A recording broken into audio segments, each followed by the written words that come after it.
It's the first Tuesday in July, and we are here once again on Midnight's Edge After Dark. I am Tom Connors, and with me, as always, is my partner in crime, Jesse. What up? Got another good, positive, productive day. Got a bunch of shit done, and now I'm here to talk about fun stuff. Yeah. Enjoying the holiday? One of my other partners in crime from the land down under, but now he's where are you at now? I can't remember where you moved to. You've moved 20 times now, Mike. Me? Yeah, where are you at? Kentucky? Land down under. What are you talking about? Hold on. Where maybe under. Not that land down under. The one that it's under North America. You see, I go from California to the East Coast, and now all of a sudden the man down. No, Tom, I is from South Carolina, where we got ourselves the cheese grits with the shrimp. South Carolina, yeah. Cheese. We are in South Carolina. Everybody. I like your cultural appropriation on the Southern accent. Yeah, I love it. He's like, I do. Look, Canada is it the is so hot out here today. The U.S. is the big old gut. I must just. The line is the belt, and everything below the belt's Mexico. All right, so basically, it's appropriate that Mexican Iron Man is in the groinal region, ladies and gentlemen. It's where the fun happens. Well, that's appropriate anyway because we've met you. Next up. All right, and always with me is the man who keeps me sane. He prescribes me all kinds of entertainment for my needs when it comes to entertainment. That's a code word, right? Yes, he has a PhD on YouTube. But he is not a medical professional. He needs to say that now for YouTube reasons. Script Doctor, what up? Hey, how's it going? That is true. I am not a licensed medical professional. But Walmart will still accept your script pad, right? No, if you need help with a story, I can operate there. Yeah, he won't get you no good drugs. I tried. There? Twice. Oh. Yeah, I mean, they're cheap up here, but yeah, it's he won't ship them. He's like, I can't do that. Drugs? So you can't pull Dr. Nick for anybody. And that voice you hear is the one, the only, my boy, Ordsboard. What's up, How y'all? you been? You guys said drugs, and then I knew I was in the right place. So. You knew it. It's been too long, but welcome back to MEAD. Yeah, man. Glad to have you here. Wish it was under better circumstances, but we're going to get into all that. Man, hanging out with you guys is always good circumstances. That's true. So I ain't mad at it. I'm a little upset with the YouTubes. Totally. Oh no! What they change? No. That something happened, and Ords is going to tell us all about that. But before we get to that, we got a super chat here from Dark Shadow. Says, "Hail me! Just watched Superman 1 and the Donner Cut back to back last night. The Donner Cut was far superior to what we got, which was a classic. Indeed, I agree. Superman 2, the Donner Cut, is a much far superior film in my opinion. Now, I wish they hadn't used the same ending, or they would have found a way to rework the first film so that ending worked. But hey, that's my own personal squabble with that. Has everybody else here seen the Donner Cut of Superman 2? Or am I the only one? Oh yeah, but I don't remember enough to say what you just did. It's been a while, dude. I've seen all the cuts of all the Supermans in 38. Yeah, the original Superman, before the Salkinds wanted it released early, Lois never died, and Superman didn't have to go back in time to save her. Yeah. That doesn't make any sense. Oh, it actually makes way more sense, but I mean, like... Well, we'll actually get into that when we talk about Richard, but first and foremost, I wanted to address this BS that is befallen my brethren, Mr. Ordsboard. Now, Ords, tell us exactly what the fuck happened. Okay, so all right, we're gonna get it all out here on the MEAD here. So what happened was YouTube demonetized me because of what they call invalid click activity. So I was doing a stream one night. Now what the hell does that mean? Yeah, exactly. Yeah, that's exactly. Thank you, Jesse, because that was my first thought. Like, what the hell does this mean? So through all my research, trying through all my research and trying to understand what exactly went down, I was doing a stream one night, and there was somebody in the community who thought they were doing something good from what I've gathered by bringing in alt accounts and hitting the subscription button. I never asked this person to do this. So basically what happened was when they spammed the subscription button with these alt accounts, they were spamming and switching between up and down votes as well, which then triggered something on YouTube's end to shut down the AdSense, because the accounts coming in basically were costing more for the ad revenue than what the channel was making, is how I understand it. So they shut the AdSense down because to them it looked like I was artificially growing my channel because of these flagged alt accounts. Well, I never asked for any of that, and I think this is a perfect example of how sometimes some of the best intentions could have the worst results. And we've done everything. This community, this family has done everything they can to try to get YouTube's attention, and the only response that we've gotten was a denial on an appeal, which I provided evidence that it wasn't me, live stream links, all that stuff. And yeah, when we've tweeted out, and the response we got was the same response I got in email, which was invalid click activity. Wow. So I love it. It's just like, let me talk to a person for 5 minutes and straighten something out. Right. No warnings. No, second chances, no investigation, no, you know. I woke up to launch my members that day because I've been really trying to plan on like the memberships, trying to make sure that it was going to be like set for everybody. Because you know me, man, I want to make sure that I give everybody content. Yo, Mexican Iron Man, you know this motherfucker had me singing on Paulie's channel. Like it was nuts, right? It was great. Like I am for the people, man. I want to make sure that they get their money's worth, you know. So it took some time, set up the memberships. It was about to launch, setting up the stream, and I couldn't monetize the stream, which was the first red flag. So I was like, well, what the hell is going on here? And then I just started looking into it, and then all this shit. And it's no direct communication off the bat to tell you what happened. Well, that's the thing. When they demonetized me, they took my ability to reach out to somebody personally. So like, how am I, you know, as a content creator, how am I supposed to like combat these things? And let's say this guy comes in, he goes in with like 20 accounts, right? And he subs to you and all of them, blah, blah, blah, blah, blah. So it sets off the red flag.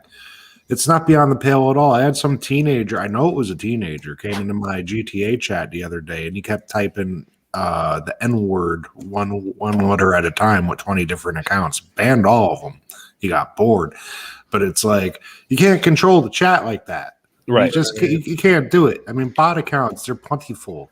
Well, know how to do even that. They even can in make 20 different accounts off of one master profile, and you could ban all those. But unless they decide to come in with that master profile, you're never going to ban them. You're right. And that was part of the appeal process where they say, well, what steps are you going to take to do differently in the future to prevent this stuff? What do you mean? There's nothing that I can do. I'll reinvent cybersecurity. Like you have no control over a bot account that comes in and decide. And we've had them come into our chats too. And the other thing is last week, I mean, let's even look at your channel here. As you can see, you're not even a controversial channel. You don't cover much else other than video games. And sometimes I'll get occasionally. That's exactly why, though. It's because of the video games. The video game community is very freaking weird. And if they've got nothing to do, they'll screw somebody just randomly because they think it's funny. And this is not above, what Jesse is saying is not above the realm of possibility. It could have been a 12-year-old who did this to you, which is sad. Oh, yeah, total troll act. I mean, unless you know for a fact who did it or what's going on, then it could have been just about anybody. I'm 95% sure. And the only reason I say 95 is because like YouTube never gave me any timestamps. They never gave me any dates. They just said invalid click activity, goodbye. And even when I requested, hey, can I get some like clarification on when this happened? No response. But yet when it comes to copyrights and stuff like that, like before the videos even finished uploaded, they're like, there's a copyright issue here. So and they can tell you the exact time, the timestamp, the duration of everything. They can tell you down to the here. YouTube needs to just. I'd be happy if they hired 100 people. Okay, they're making a lot of money. Hire 100 people just to answer the phone. Yeah, the YouTube community of creators. I've tried to get a hold of them on the phone. You can't. Well, speaking of money that YouTube is getting, here's some right here. Beat Bob Boop says, "Hell, how would you rank Donner's filmography?" You know what? Hold that thought. We'll get to that when we get to Donner. All the good movies, so it's he does have great films. There's some good ones. Yeah. And Goddess of Whim says Donner was the last voice of reason in Hollywood. He made good movies that are timeless about it. without an agenda, rip, good sir, you will be missed. Well, I think there's a reason why he hasn't made a movie in over 15 years, but we'll get to that in about 15 years roughly. But we will definitely get to that. I was going to make fun of me on one of these too because shitty movie, great book, or fun at least. He's going to make fun of me. It's not a good movie.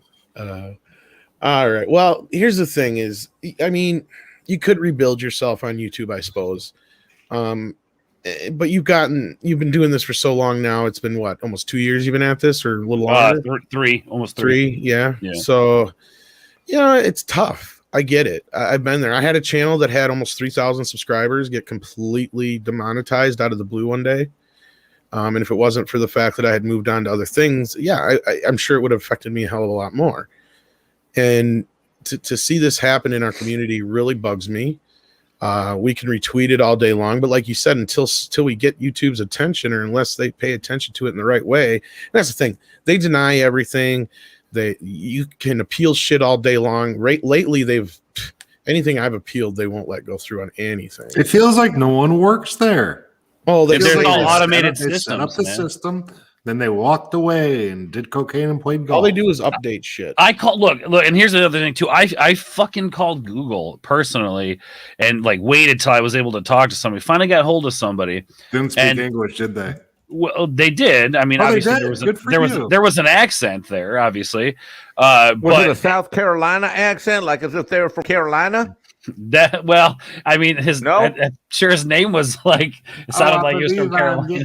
No, I know what Orton's talking about. I've tried calling him through Google as well. It doesn't work well. Well, I said, basically I told him the story and was like, hey, I just need to talk to somebody in AdSense. This is his response to me. There's nobody there in AdSense due to COVID.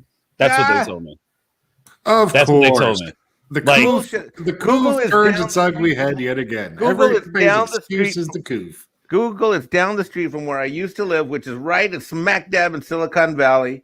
My office is right down the street from my old office, and I live not 10, 12-minute drive from ground zero of the Alphabet Crappy Soup. Yeah. Troy Pacelli sends in $5. Thank you so much. Says, Ord, make sure you got a PayPal link, tip jar, or whatever. We can support you that way. Yeah, if you want to share if you got a PayPal link, I'll share that in the chat right now. I do. I can put that in the private chat.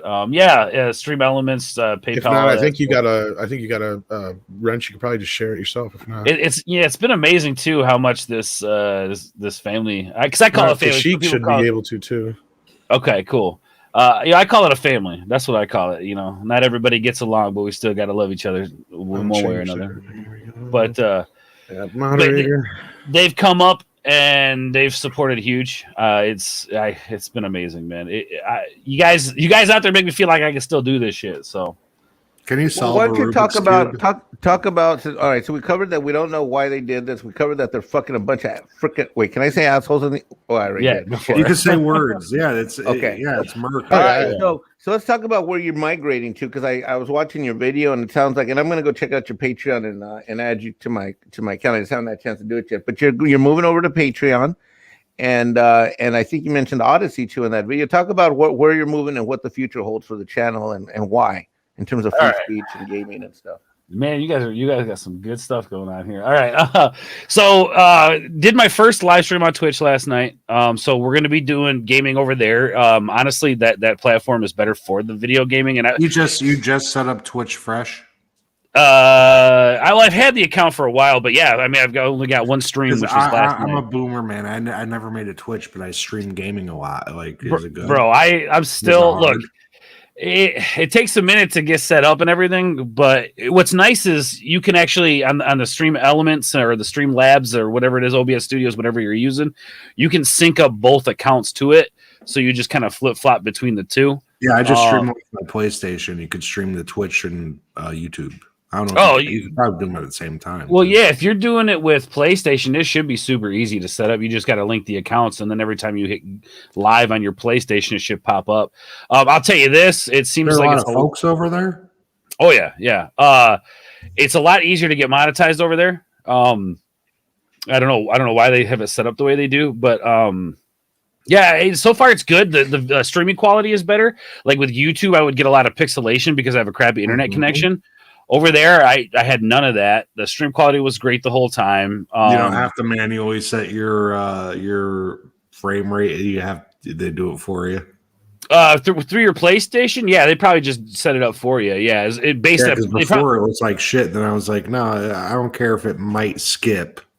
Let's right, go right. with the high resolution, and it never skips. Right. Yeah. So especially with because what they do is probably auto adjust with your PlayStation. There's probably some on their offload on their end where they set it up to whatever your internet connection is. But on the PC you can do everything. You can set it whatever you want, all customizable. But anyway, yeah. So over on Twitch, doing that, we're gonna start building that because it is more for gaming. I'm gonna be doing more panel streams, which Tom, I don't normally do a lot of panel streams, and when I do, it's usually celebrating some kind of pop culture. We did the turtle stream that one time, which was freaking awesome. So we're gonna do more stuff like that over on the YouTube channel, which is also mirrored over on Odyssey. And I've been trying to spend more time over on Odyssey to watch videos, just to try to give that platform a little bit more love. What I like about Odyssey is that you can monetize right out of the gate, and the way they do is with cryptocurrency. So kind of with Jesse on the Boomer thing, I don't quite know that what all that is yet. I don't trust cryptocurrency as far as I could throw it, but if somebody wants to give it to me for just hitting a button, that's fine. That's exactly what Odyssey is. Like the more you interact with that site, the more crypto you build. And I haven't quite figured it all out. But and like you said, man, if somebody's going to give it to me. Basically, it's like StreamYards where you just click all your different buttons and then you're just multi-streaming to all these different platforms and you're just all over the internet. Good to go. I think Odyssey's too new to like dual stream. So if you wanted to stream on YouTube and Odyssey, I don't know if you can do that yet. But what we'll do, at least on my end of things, is do like Odyssey exclusive streams. And then we'll do like, whatever I do on YouTube will be on Odyssey no matter what, because as soon as it's done, it goes up on Odyssey all by itself, which is nice. And it's a really kind of a smart business plan. Let YouTube use the servers and let them do all the work, but then you have the content. It's kind of interesting. Like it takes. That is good because it's such a pain in the balls. Yeah, it's a pain in the balls. You say whatever the fuck you want. I asked him right away, 3 to 6 hour live stream. To download a 3 to 6 hour live stream off of YouTube, which YouTube ain't the greatest. And then you have to re-upload onto this other site, which also isn't the greatest. And it's just sometimes it takes hours. You could direct plug in your computer right to the modem. It don't fucking matter. That's what I love about Odyssey, because when you're done on your YouTube, it just goes right to your Odyssey. You don't even have to upload that's it. Gold. It just That's good shit. And make YouTube do all the work, right? Like, hell yeah. So they got the money. They got that Google money. They can do it. And we do have another channel. Anyway. We do have another channel in play. I got to get it going that we're going to try to build up again.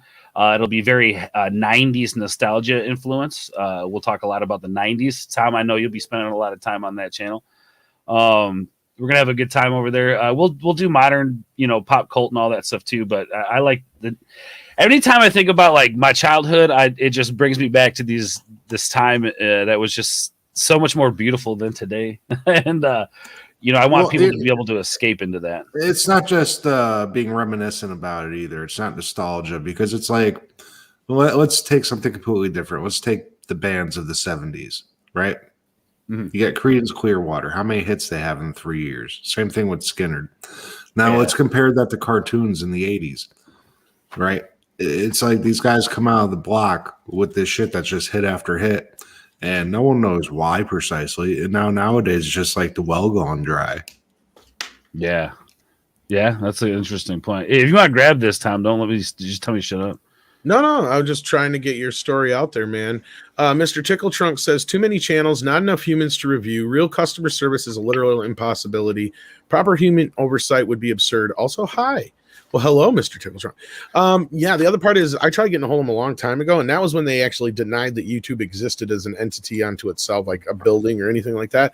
It wasn't until they had that shooting that they actually had to admit finally that there was a YouTube headquarters. Oh, that's right. Would you trade percentage of the money that comes from YouTube? Like, how they take a massive amount of the super chat anyway. It's like 30 or 40% for better customer like service. 35, yeah.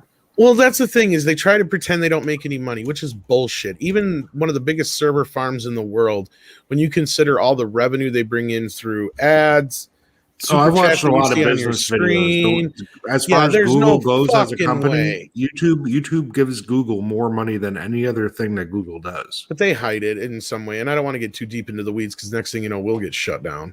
But technical chat says, I'm going to do a Richard Donner party tonight. I asked what food to bring and was told just to show up, and they asked how much I weighed. Weird. That's not weird, man. You're in the wrong Donner party. That's the wrong Donner party. Ba-boom, bam. Ba-boom, bam. You're gonna get that we got one. comedy tonight. Look, first off, there's no DVD historical player, Blu-ray player out in the woods, which is probably what the invitation said. This is why you should be like a private dick. You know that, Jesse? Yeah, I know. You know why? Because my mother caught me all the time. She was smart. I'm going to start turning the stopwatch to to see if Jesse can go 30 to 60 seconds without talking. Ever. I'm in a good mood. I'm happy. I love it. I love it when you're rested and like you've had like time off. You're like totally playing like video games all day. He's got a pool now. Yeah, I love it. You know, oddly enough, I've been doing nothing but chores and working, but I just feel good because things are accomplished now. Isn't that Me too. Good? Speaking of accomplishment, Joe Pat probably felt some accomplishment sending in this $2 super chat. Verisimilitude, that is all. And I know what you mean, friend. And we're going to get into Richard Donner very shortly here. Oh, we got Diego in the chat too. How you doing, buddy? Let's see here. Let me catch up. We got Mihan coming in with script. What happened to Lethal Weapon 5? Hey, Mead. Yeah, we're going to talk a little bit about that. I mean, actually, let's do it this way.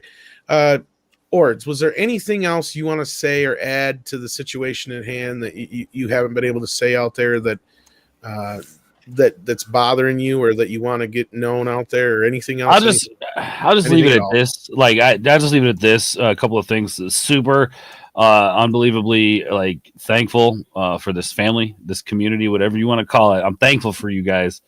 Even if you guys don't like come into my chats, you're here, you're supporting these people who are supporting me, which, you know, that's just a beautiful thing. And in some way it helps me no matter what. Even if none of you guys come into my chat, it helps me in some way. So I just appreciate you guys supporting creators in general. Also alternatives to YouTube, other platforms. You know, I had a conversation with somebody who was like, yeah, well, YouTube's just easier for me. Well, it's easier because we allow it to be easier. It's because we don't, you know, yes, if we change platforms, if we do something different, we got to be uncomfortable for a little bit, but eventually then that becomes the norm. You know, just like exercise, you work out regularly, it becomes the norm. You can tell when you don't exercise. It's the same thing. YouTube is as big as it is because we allow it to be that.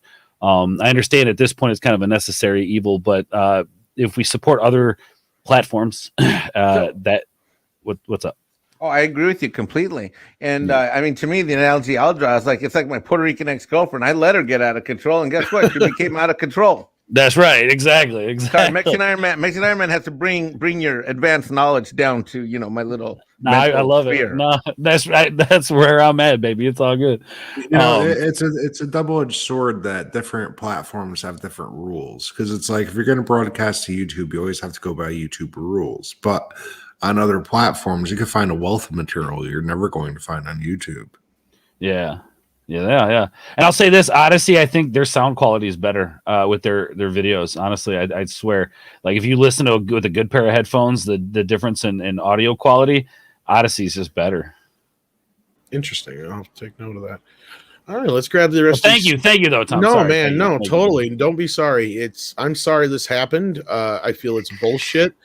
You're not a controversial channel. This seems like a random thing that you would think YouTube would be prepared for, and even if it was, you know, that it would be something you think they'd set up with some kind of warning system or, you know, something they'd check into instead of just seriously, 5 minutes with a human being. This is straight and right. Yeah, but you know what, That's man? what We don't I'm look saying, down, dude. We don't look down. We look up. We keep pushing. Well, yeah, Just and like that's Tom all you can do. McDonald said. And that's right, yeah, exactly. I think even if you start a new channel, we'll definitely help you get the word out there and everything like that. So just let us know, and we're gonna knock it out the park, man. Your Twitch Twitch link is in the description, so those who don't have the link already can go ahead and grab it there. Mr. Tickle Trunk says, just followed Ord's Twitch. Now there is no escape. That's what's up, Mr. Tickle Trunk. Thank you for the support, man. I love your little guy there too. He's pretty cool. Yeah, I love his little icon. And then our good buddy Stephen Otten says, Hail Mead in chat, trying to decide which Donner movie to watch first. May he rest in peace. I think that's Lost probably Boys. a good transition now. Yeah, we had a few questions in the chat that we're gonna address and a few other things. But yeah, what were you gonna say, Jesse? Are we going to talk about all of his movies or just? Yeah, we can talk about all of it. For the next little bit. I mean, there's a few news stories I have to cover, but obviously, no news is bigger than this right now. I got nowhere to be. Man, this came across yesterday, and Richard Donner is one of those directors that never got enough notice probably when he was directing. But I mean, we always talked about his movies. We always quoted them. I mean, half of us, if not all of us, are probably here mainly because of this guy. I mean, one of the first memories I have on television, even before I really remember Star Wars, was seeing Superman for the first time on television. I agree. Now, back in the day, in the 80s, it wasn't like today. You had the television and you put it on and there was movies on it, and they would play the same handful of movies over and over again. And one of them was Superman. Superman was better than Star Wars. I don't know if I go that far, but the point being, I would, because they always played Empire Strikes Back, right? Which is awesome. That's my favorite Star Wars movie of all of them.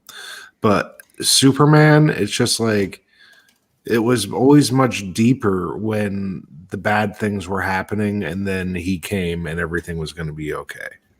Well, I look at, like, you are right. Like, Superman was on television a lot more than Star Wars was, especially regular TV. You know, maybe it's because it was all on one guy instead of an ensemble of people. But I mean, yeah, and Dr. Coffin-Nails was old enough to be able to see Superman in the theater. I mean, but Donner's career goes way back. He actually got started in television, like most directors in that time.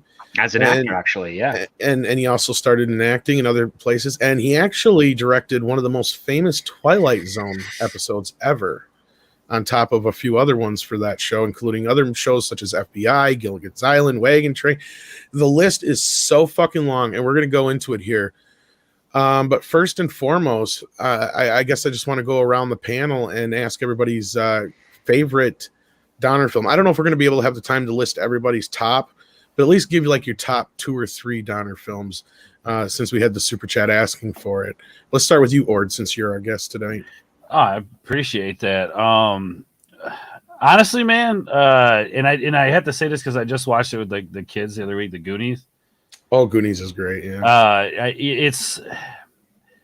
I mean, there's so much, man. I mean, like, come on, you're gonna tell me to pick the best out of all of that. Well, like I said, pick 2 or 3 at least if you got, because they wanted our top, but like we aren't gonna be able to sit here and list all. I mean, he is so much. Goonies is the ultimate adventure, man. Like, you know, as a kid, you see that movie and it's like I want that group of friends. I want to be in that crew. You know, like, I think Richard understood kids.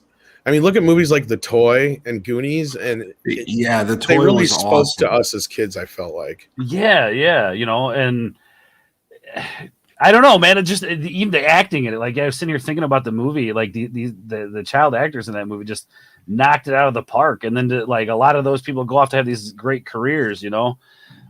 It's just such a timeless movie, man. I mean, it is the ultimate adventure, and like even like I said, I just watched it with the kids the other week. They loved it, man. At first they were like, yeah, and then by the end of the movie, they were just like, oh, that's, you know, hell yeah, that's awesome, you know. So that, and I honestly, man, I don't know. Scrooge is great. Yeah, Scrooge. It's like we don't get movies like that anymore. You know? No. Like, and I mean, come on, man. Murray, dude, come on. Like, those are great picks, man. Yeah, I mean, this is, you know, Murray in his prime. Like, the casting was great on that. I don't know, it's a fun movie, man. I like movies that really, you know what Scrooge was great for? When I was a kid, after Ghostbusters, there was a real thirst for seeing more Bill Murray material, and that filled the gap rather nicely. Right. So, it's a Christmas movie. Yeah, he hadn't made a movie since Ghostbusters, if you don't count The Razor's Edge. Yeah, yeah. I've still never seen The Razor's Edge, and I know that Bill Murray would just not even talk to me because I said that. Then again, he might not just because if you've seen it, who knows? I'll go watch it tonight. It's got to be on Amazon Prime. I could buy anything. It's the internet. What were you gonna say, Mike? Oh, nothing. All right, go ahead. I was just saying. Well, you guys remember, like, yeah, I grew up in the '90s, right? So, like, I was born in '86, so I didn't quite, his '80s stuff, but that '90s stuff, and the '90s stuff is awesome, dude. He Right. had Assassins. Assassins was a Right. bad fucking movie, man. yeah. Well, Yeah, there when you he go. shot that, when he was eating a piece of fruit, he sticks it on the fence, and then like later on at night, he just pops it off while there's a crowd. Nobody even noticed. And I was just like, okay, respect. Okay, But you yeah, just dropped the person, and everybody would just went about their day. That's scary as hell. but yeah, we'll go with those. Who's next? All right, I was muted. Let's go with script next. Go ahead. Oh, so that would be Scrooged, Lethal Weapon, and Superman are probably the top three definitive Donner films. Definitely, Scrooge is definitely far more on the successful side of comedy for Richard Donner compared to some of the other things that he's done. Superman, because that solidified him as basically the founding father of superhero films essentially. That's true. With the great help of Tom Mankiewicz and of course the rest of the cast and crew, excluding the Salkinds, who are just in it for the money, and that's caused a whole lot of other issues. Yeah, with close follow up to like Maverick, Conspiracy Theory, Lady Hawk, The Omen, of course. Like that's the one that kind of Hey, you're getting greedy. yeah. You see script? Look at it. Hey man, I picked like two, bro. All right. Yeah, Yeah, was yeah, yeah. Maverick not a fun movie? Maverick was a really fun movie. Yes, it was. And it was the perfect example of how you hoodwink a studio into making a sequel to a television series without them knowing it. Because that's what it was. It ended up being. It's a sequel to the James Garner show. But Yeah, they my passed it favorite off thing as about like that was when he walks up to the Indian chief and they start bullshitting, and then he's just like, "Yeah, just act like you're mad at me." He's like, "All right, got you." yeah. And that's kind of like that's a playbook actually for any creatives out there, that if you want to do quote unquote a reboot, that's not actually a reboot, but tricks them for at least 90 minutes of the movie. That's a good example to do it. It's just you don't tell the people that are spending the money that it's a reboot. You're like, no, it's original story. This is what they're doing, and then you just wedge that little thing in where the audience gets rewarded for kicking back and enjoying this thing that doesn't break any of the stories from the TV series, to my knowledge. Has a lot of fun with the concept and the world, and is an official successor to a hit show from way back. And another thing about that was that a lot of people think you need to be really over the top, and that equals explosions or giant action scenes. But I remember the steamboat from that movie because it looked real and it looked cool and it looked like it was a big deal. Simple things could be big. Yeah. Well, it's not about the spectacle. It's about what's at stake as a result of it. So, Yeah, because that was the poker game. yeah. And after we go through the rest of you guys, I'll bring up some interesting tidbits that I brought up on Robert Meyer Burnett's show on the Midnighter last night. Oh yeah.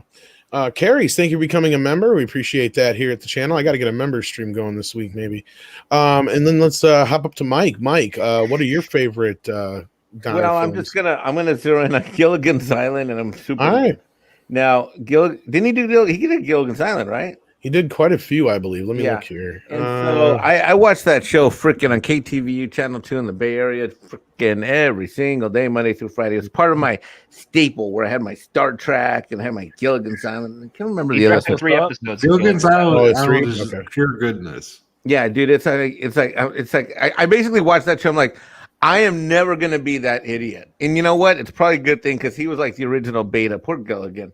You know, He was. I mean, he was the original DNA sample. I don't know how his DNA got off the island, but all betas exist because of Gilligan. But Superman is by far and away number one. When I was a little kid, and I'm a lot older than I think everybody here, then I'm sitting there in the theater.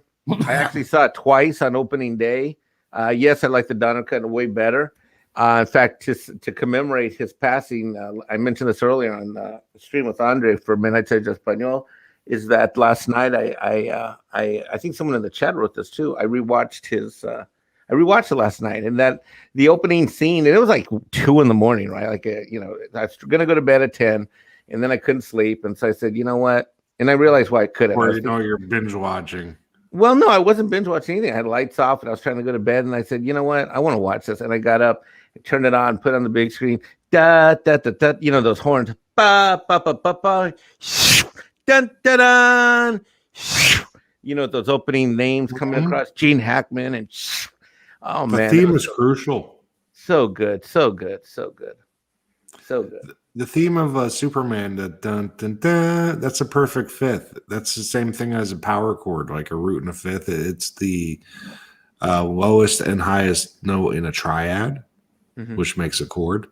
And it's just one of those beautiful things, man. That's why it sounds so perfect and triumphant.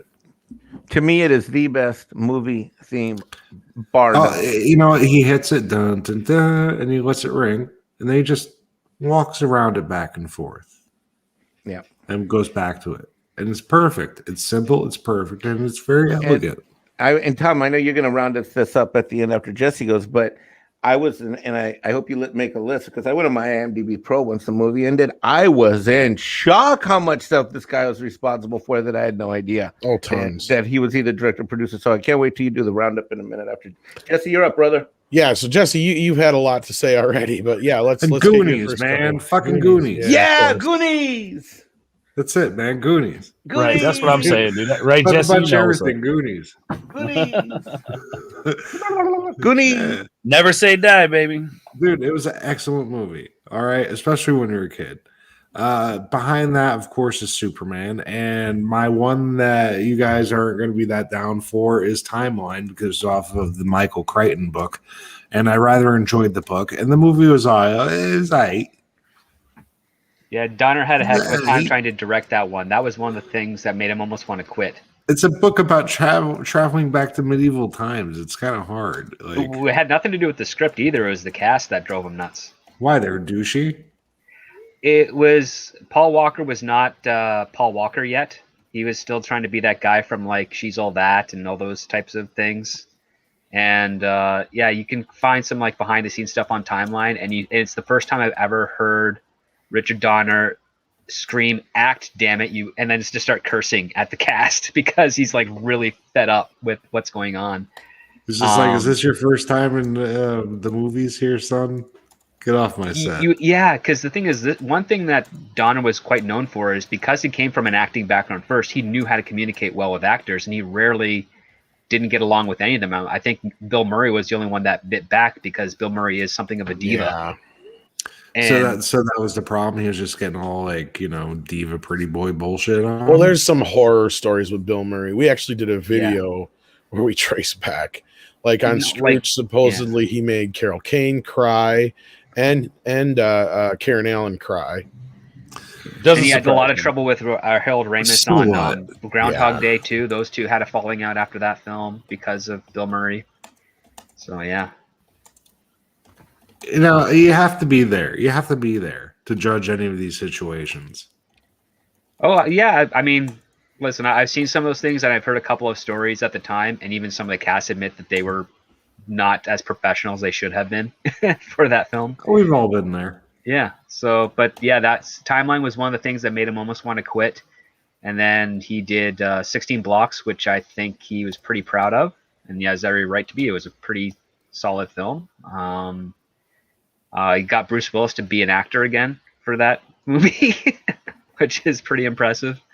Can I ask you a question? Why in Goonies did they cut out the octopus at the end? I think it looks like shit. Yeah, it did not come across as well. It looked better in person than it did on film. That's what ended up happening, is my understanding. It is, of course, in all the TV cuts usually, though. Yes. In fact, most of what Richard Donner shot for Superman 2 was only on the TV cut, and Richard Lester only got the theatrical stuff.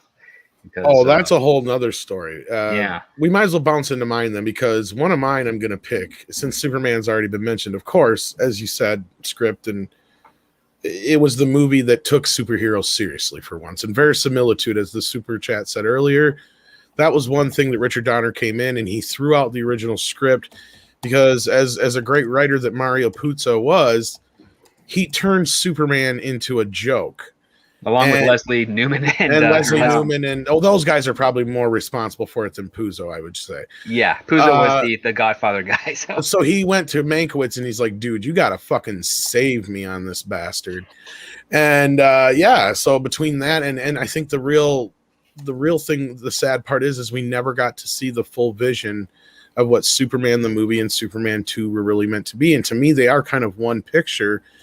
And I would love it if they made a special edition where they combined both films, took out the original ending from one, put it in part 2 where it belongs. Yep. And just ended in the middle part, make it to where it is, where it's supposed to be. Like script said, Lois doesn't die. Superman doesn't have to turn back the Earth. He just manages to stop both missiles. But in his haste, he doesn't realize that one of the missiles let out the villains from the zone. That's all. Yep. That works for me. He fixed the San Andreas fault. Yeah, he didn't get there in time, but he still managed to stop everything. And that's all supposed to be there. What was that? In the 80s, that was definitely good enough. Yeah, I mean, you don't have to have that. Honestly, I don't even like if I had my druthers, it wouldn't even have the reverse ending on part 2. I would just put the TV ending on there. Yeah, actually, the TV ending was that was Donner's original ending. Actually, Donner's original ending was basically that after he destroys the Fortress of Solitude and the 3 Kryptonians go to jail because they didn't die in the movie. They went to jail. They're in the Bobcats, waiting with Lex Luthor as he's going to jail. And they have the kiss. It's just a different scene. Yeah, the kiss. Yeah, the kiss in the Daily Planet doesn't even happen in his thing. That's Richard. No, it happens right outside of the. He kisses her on the terrace, and then they fly away. And then it's on the terrace. You're right. Yeah. And then he flies back in time to before Zod and them blow up. And the script has an omission part of it where he's supposed to have deterred the missile so it doesn't hit the Phantom Zone. And when he returns, everybody's the whole world has this weird kind of aftershock, as if they experienced what happened in the future but didn't. Because of what Superman did, there's this echo. Well, that's that one scene, isn't it, where she's trying to figure out what to type and she can't figure it out. But there's no line exchange at all. Because I know, from what I know, 90% of the shit that's in the Daily Planet was stuff he shot. Anything with Gene Hackman on screen is stuff that Donner shot. Yes, everything with Gene Hackman and technically Terrence Stamp in them was both basically. They did bring them back though, because all that shit that's in that little town, none of that's Donner's, from what I know. The only thing that's Donner's is the sheriff and the car getting crushed up there, but like the army stuff, the arm wrestling, the little kid with the British fucking accent in the middle of a fucking that like all that. That's all Richard Lester. I know that. You can almost tell when Richard Lester's shit kicks in.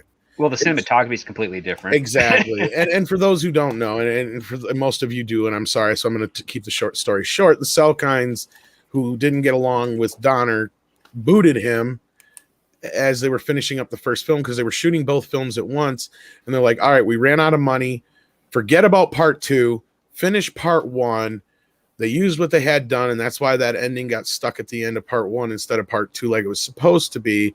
And they're like, well, we'll finish part 2 later. Let's just get this one out there. Well, in the process of that, they hired Richard Lester instead, who was already going to possibly replace Donner anyway at the end of part 1 if he didn't get it done in time. Because that was the other thing, is they put him on a ticking clock because the movie had to be out by Christmas of 78. And if he didn't get it done in time, then they were going to replace him and all that kind of shit. So he was under a lot of pressure at that time. And it was a very sad experience for him, I'm sure, because it was something I know he never even really wanted to look back on. And until he did the Donner cut, he had never watched Superman 2. Yeah. So to this day, I don't think he's ever, to the day he died, I guess I should say, I don't think he ever saw the theatrical version. That's actually really sad.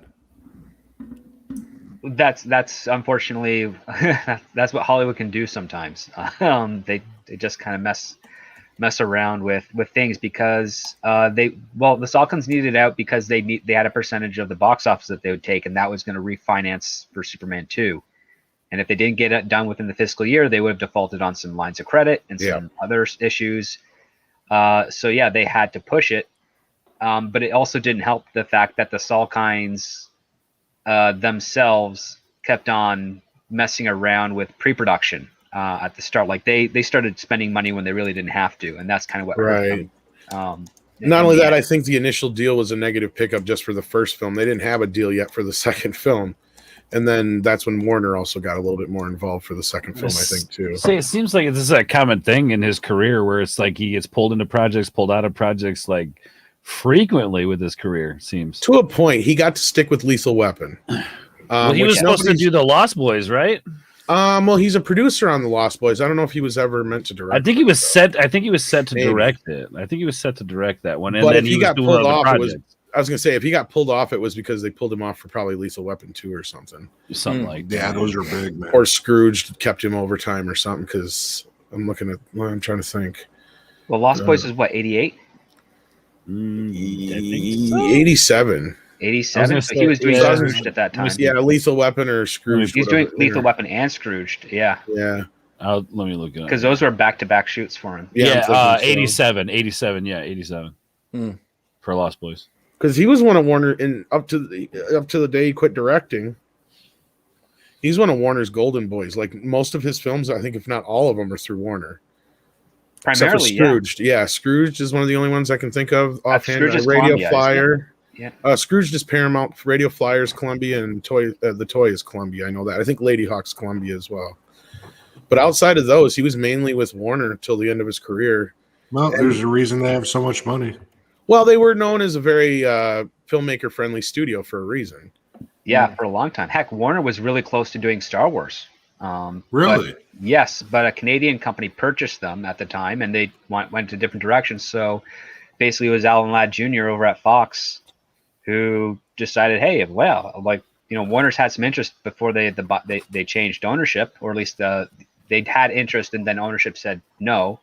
And then he gave it a look and then saw some potential there because of American Graffiti and the fact that this guy had good support from all these new filmmakers coming up. So yeah, there's a whole lot of cool factors that came in as a result of that.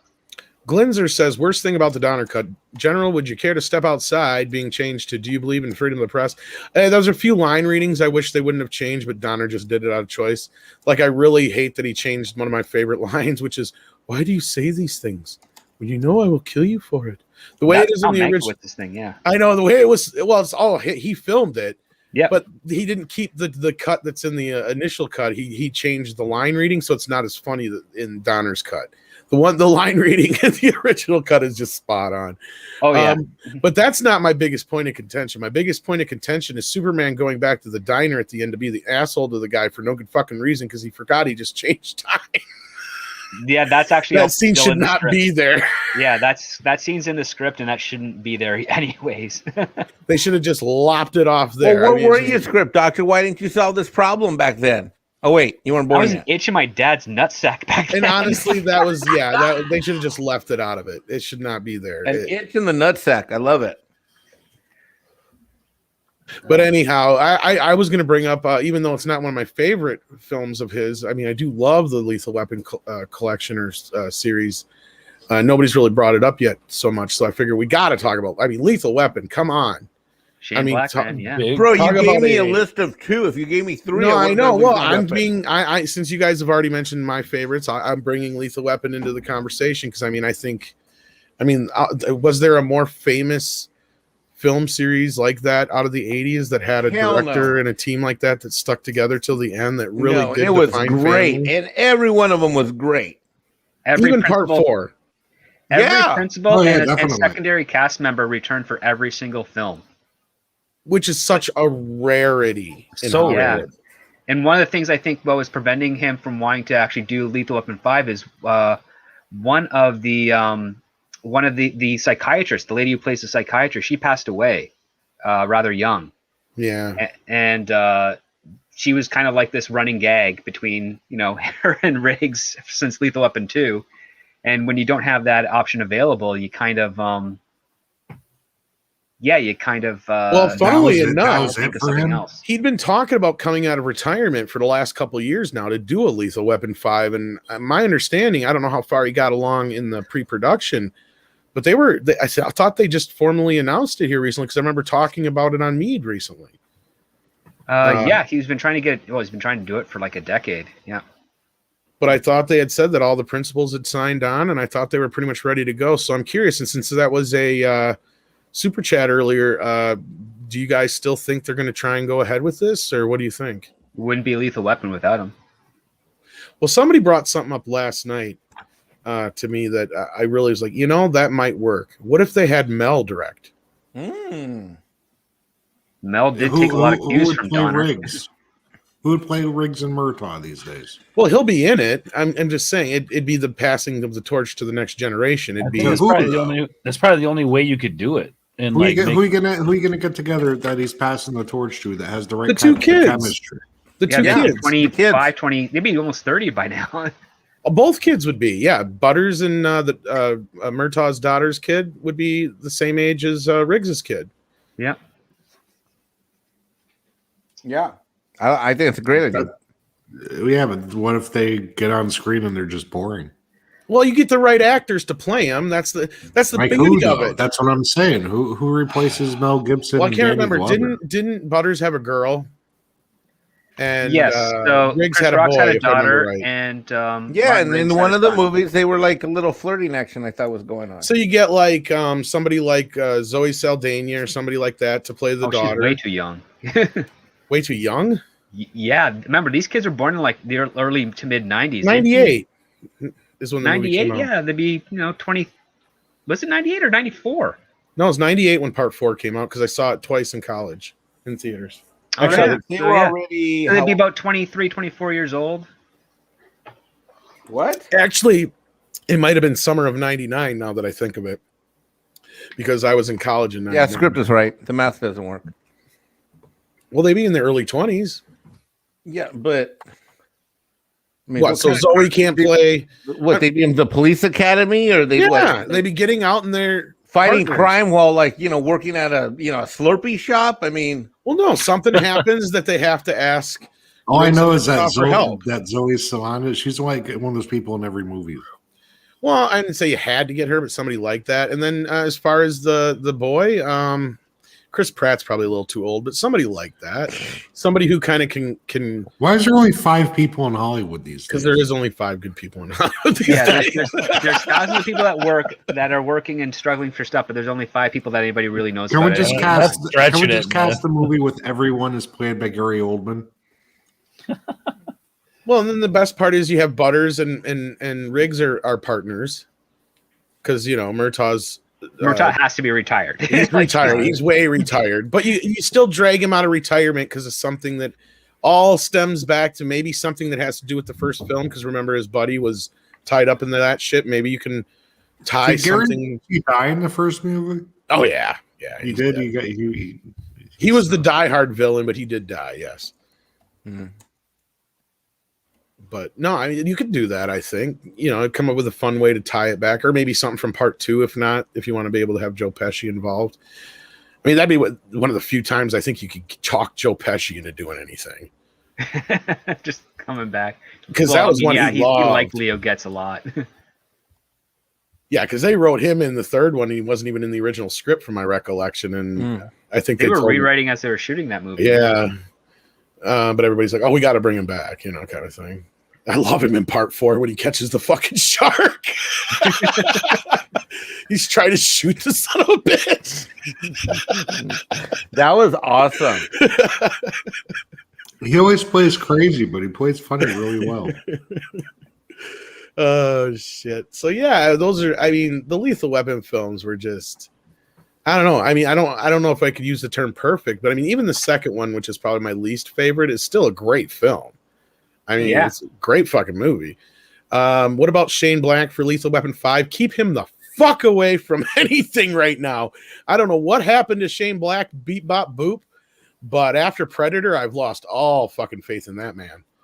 Which Lethal Weapon was it where Mel Gibson was fighting on the truck full of like furniture and shit, and he kept getting Number 4. 3, 4, Oh, wait. 4. You're right. It's 4. You're right. It's 4. that was a good scene. No, it's 3 because because the whole the development stuff is Was it? That was one of the best action scenes I've For seen. some in a reason, long I time. thought he was fighting Jet Li though.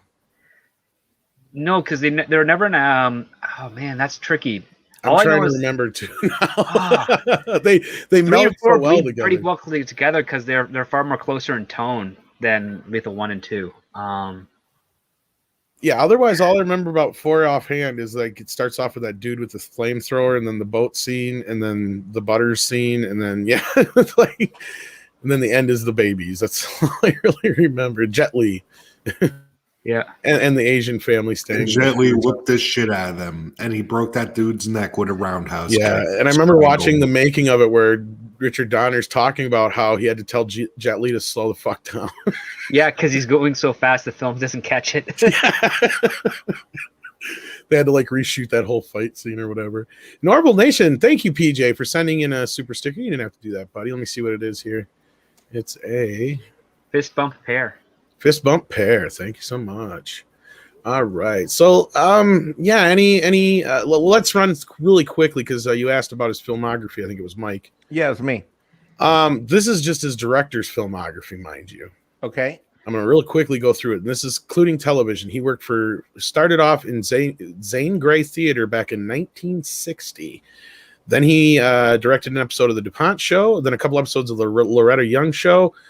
He worked on Wanted, Dead or Alive, Route 66, The Tall Man, Wagon Train, X-15, The Detectives, Rifleman, Have Gun Will Travel, Sam Benedict, Philbert, Three's a Crowd, The 11th Hour, Combat, Doctors and Nurses, The Lieutenant. And this is just in the 60s still, mind you. The Travels of Jamie McFeeters, The Twilight Zone, including the famous one, Mr. Novak, Man from U.N.C.L.E., Yellowbeard, Gilligan's Island, of course, Perry He did Mason. Yellowbeard? Yep. That's The his. TV movie, yep. The Trials of O'Brien, 12 O'Clock High, he worked on a few episodes. Get Smart, he also worked on a few episodes, or at least a pair. And the FBI, he worked on. The Fugitive, he worked on a couple episodes. It's About Time, he worked on. Jericho, The Wild Wild West, we're still in the 60s, folks. The Felony Squad, Salt and Pepper. He even worked on The Banana Splits Adventure Hour. Quite a few episodes for that. London Affair, The Intern, Sarge, Bearcats, The Sixth Sense TV series, not the movie, of course. Cades County, Circle of Fear, Banyan, Ironside, The Bold Ones, The New Doctors, Hernandez, Nightside, Stat, Cannon, The Streets of San Francisco, Lucas Tanner, Sons and Daughters. Wait. Streets of San Francisco? Yep.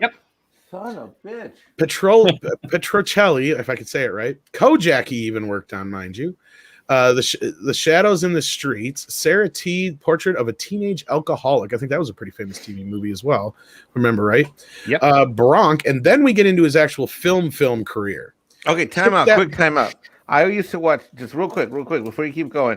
I used to watch with my grandpa every Sunday, Wild Wild West, every Sunday religiously. God, I love that show. Krusty Moko also sent us a super sticker. Do you got that up? Do you know what it is, Doc? Thumbs up pair. Awesome. Thumbs up pair. Thank you so much for that, Krusty Moko, which is Polly's favorite. Hey, look, the Twilight Zone. Here you go. Twilight Zoner. Welcome to the chat, my friend. So now we're going to get into his illustrious film career, which was kicked off with a fucking bang with The Omen in 1976. Whoa. Then he did Superman. I'm kind of a horror nerd, and that's definitely one of the old school ones that's like recommended reading. Right. Then he did Inside Moves, which I believe was one of Tom Cruise's first movies, was it not? Or was that a different movie I'm thinking of? That's John Savage and David John Marsh. Savage. Okay, that's a different movie I'm thinking of. You're thinking All the Right Moves. All the Right Moves is what I was thinking of. Sorry. Then he did The Toy, which was a big film at the time with Richard Pryor, and that was one growing up that I remember Jackie Gleason all the too, time. yeah. Jackie Gleason. Lady Hawk, which is another big one for people. The Goonies, which is mentioned several times here. The Lethal Weapon, or should I say Lethal Weapon, not The Lethal Weapon. Scrooged, Lethal Weapon 2, Two-Fisted Tales, TV movie. Excuse me. Radio Flyer, Lethal Weapon 3. Tales from the Crypt he worked on as well. He worked on a few music videos, including the Goonies one and one for Sting. Maverick, Assassins, Conspiracy Theory, Lethal Weapon 4, Timeline, and then his last directorial outing was the very underrated 16 Blocks. I do enjoy that film. Haven't watched it in years, but I thought it was a really great film. And then just some of his more illustrious producerial credits, because there are quite a few, besides like the Lethal Weapons and other movies that he directed. Movies that you may not be aware of course, we already mentioned Lost Boys. He also was a producer on many TV shows, and including one thing we didn't really bring up was the Free Willy series and X-Men. So not only was he responsible for Wow, He freed Willie. Yeah. but he helped That was a usher great in the movie. X-Men with his wife, Laura Schuler Donner. And he also was a producer on the John Candy Delirious film. So this guy like single-handedly set off two like superhero eras, yes, eras. Yeah, that's Yeah. crazy. kind of, sort of. that were 30 years apart. 78, 88, 98. Yeah. So 20. 78 to 98 is about 20 years apart. Dear Lord.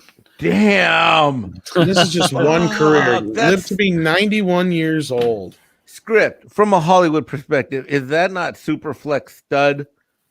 I mean, Yeah. I mean, it's No, it's he's pretty packing, epic. yo. He's I mean, packing. the thing is, Donner is kind of like within the industry. He's always revered and a legend, and not just because of who he is, but also because he married one of the best producers in the industry, which is Lauren Schuler.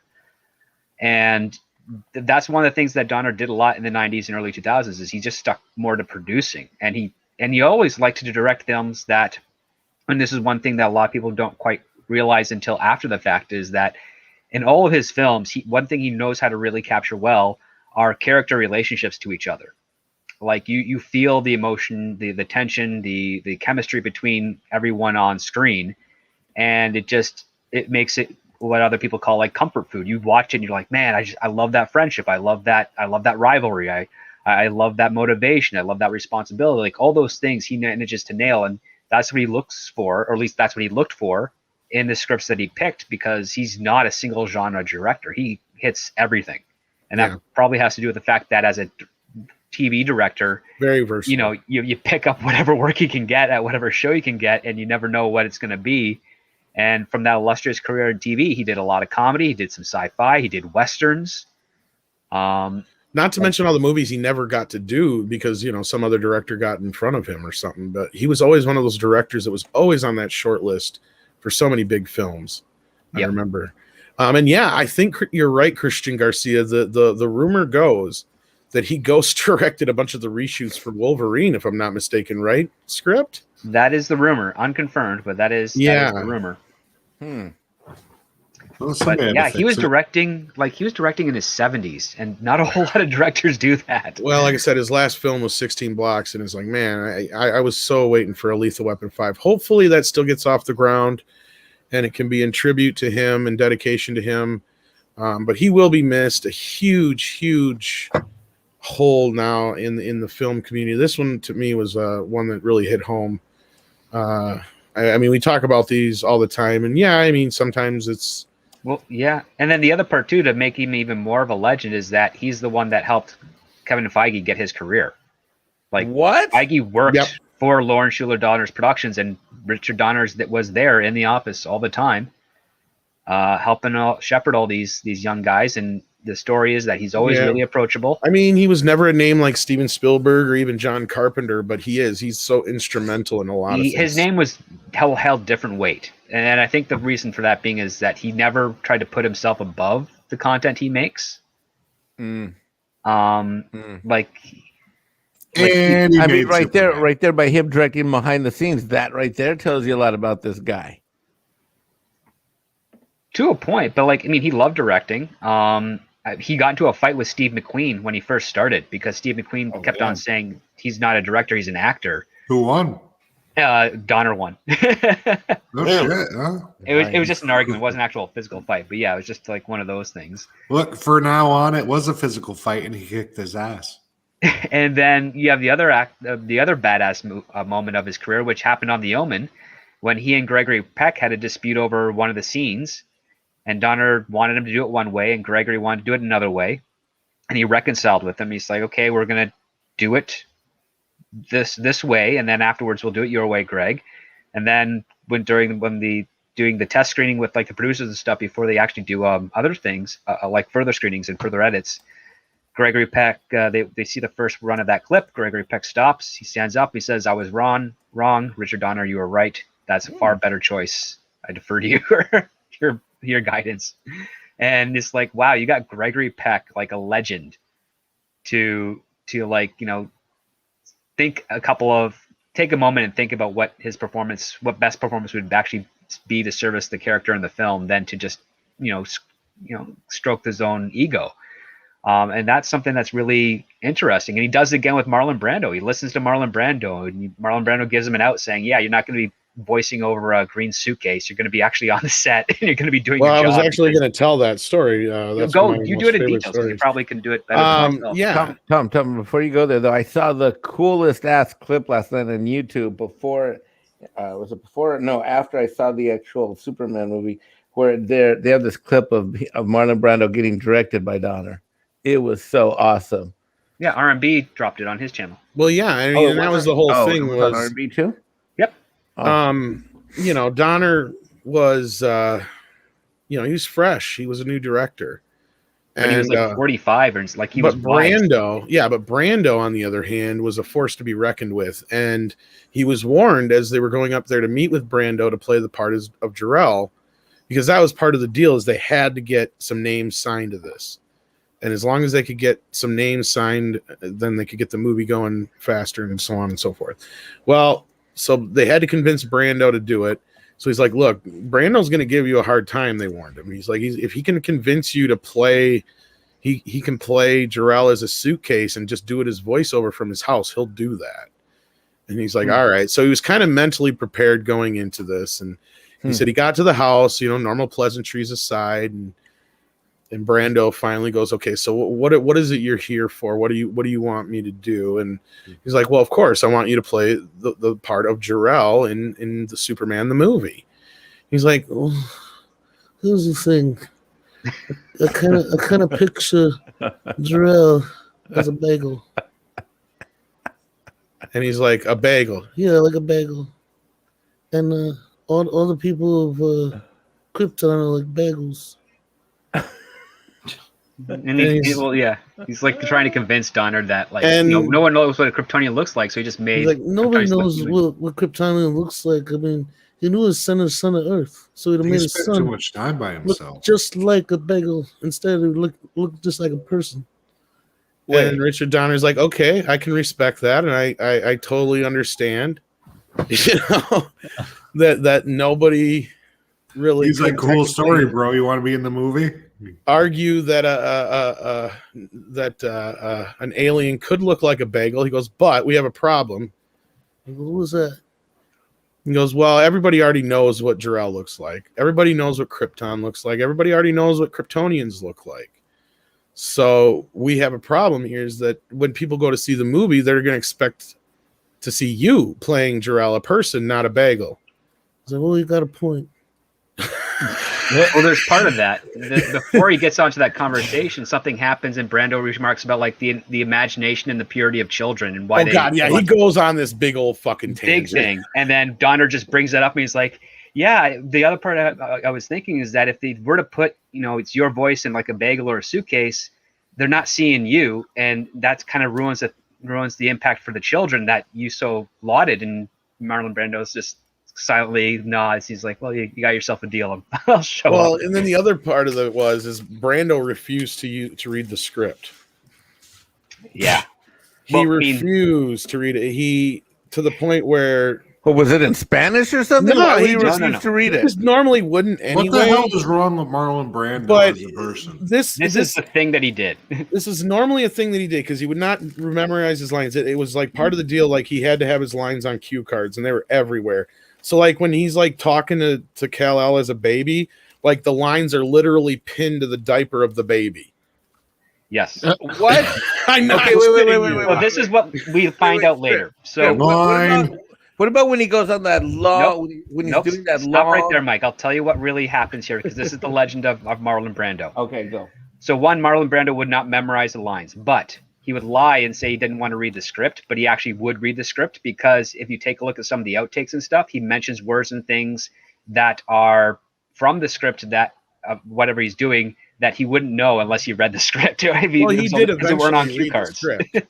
He read the script the day always before reads he the script, came on stage, and he said, I can't remember if it was to the casting director or who it was, but he goes, This movie is a Valentine. It's a Superman. It's beautiful. It's glorious.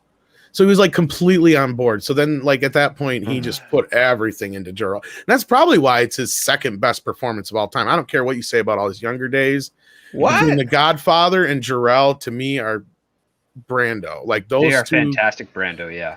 I mean, the way he handles himself as Jor-El, even if he's reading the lines off a fucking diaper, you believe what he's saying to that kid. Well, You know not what only I mean? that, he also trolled Christopher Reeve because Christopher Reeve would come in to do looping on the same day Brando would do his his close up for like the head of Jor-El type of stuff. Yep. And when he's doing the looping for Jeff East, Christopher Reeve does one of the lines, and Brando's like, "You're gonna say it like that," and just completely Nice. like shatters Chris's day for it. But like it ended up helping because he's like, Well, yeah, that's because they had what to do it the is. scene where they hugged and shit, right? Because that's No, in this Superman is 2. This was the looping stuff. So Jeff East would be in okay. the Fortress of Solitude. It'd be like, who am I and all that stuff. And Christopher Reeve would come in on the same day that Jor-El would be saying the lines for that post-production stuff. And they'd loop it up that way. And Brando would stop right after the take and be like, "You're going to say it like that?" I send them you, my only son. Yeah, because they only spent like one day on an actual set together, if I recall correctly. Well, yeah, it's because that scene where they actually had to hug in that one bit. That's in Superman 2. That's what I meant. Yeah. Yeah, I think yeah. that's the only time they're actually physically on set together. Yeah. Yeah. Because Brando Everything shot else all is his just- shit in like 2 weeks or whatever it was. Or Yeah, 13 not even- days. Yeah, and so Gene close Hackman, to. I think, was 21, 22, something like that. Got a thing for land. And then Ned Beatty just steals every scene he's in. Sorry, Mr. Luthor. Well, that's sad. We just lost Ned Beatty not too long ago, too. Yeah. A fantastic actor in some of the most character actor. classic roles in so many movies. Oh, just there Wait, was I have a one- question about how Marlon these Brando. get Hold on. these So when guys, he's they- going through the long monologue of where he's talking to Christopher Reeve, when he's at the, the crystal, the crystals are up, and then he changes he comes flying out with the Superman outfit on. That whole monologue, was he just reading the script, so he's not really acting? Maybe that's why they, faded out his face. I guess he's just No, he's reading off of cue cards, reading. and the script had it set up that as he was reading would be a montage of various things. So it'd be like a 360 around the fortress. So it'd start with like looking on young Clark, and then it would go 360 around the fortress, and you'd eventually be looking through the eyes of Jor-El. And then once it stops, you see grown-up Clark dressed as Superman and ready to fly off, and that was intentional. So there is the raw footage. I think Robert Meyer Burnett has like copies of. Yeah, all and there's that. some on the Blu-rays too, where they show Brando. He's in just basically like a black felt deal up to his. He's wearing the sweater that he Chin. wore when he was Yeah. pronouncing Judgment to Zod. Like they just Pretty threw him much. in that.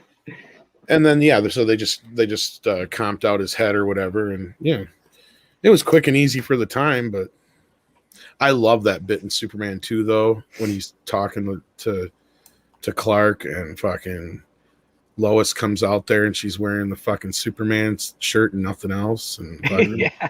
he just looks up at her like, "What the fuck did you?" Yeah, well, you know what? Christopher Reeve Was was a guy making Nephilim? Well, Christopher Reeve, Jesse, wasn't the only superhero that had that happen. I mean, I had a lady come out with, from my bedroom with a serape on, and she was wearing God. my Mexican serape, and that's all she had on, bro. That's it. Well, just that Did you tell her to acting get the bit. fuck out of your clothes? What?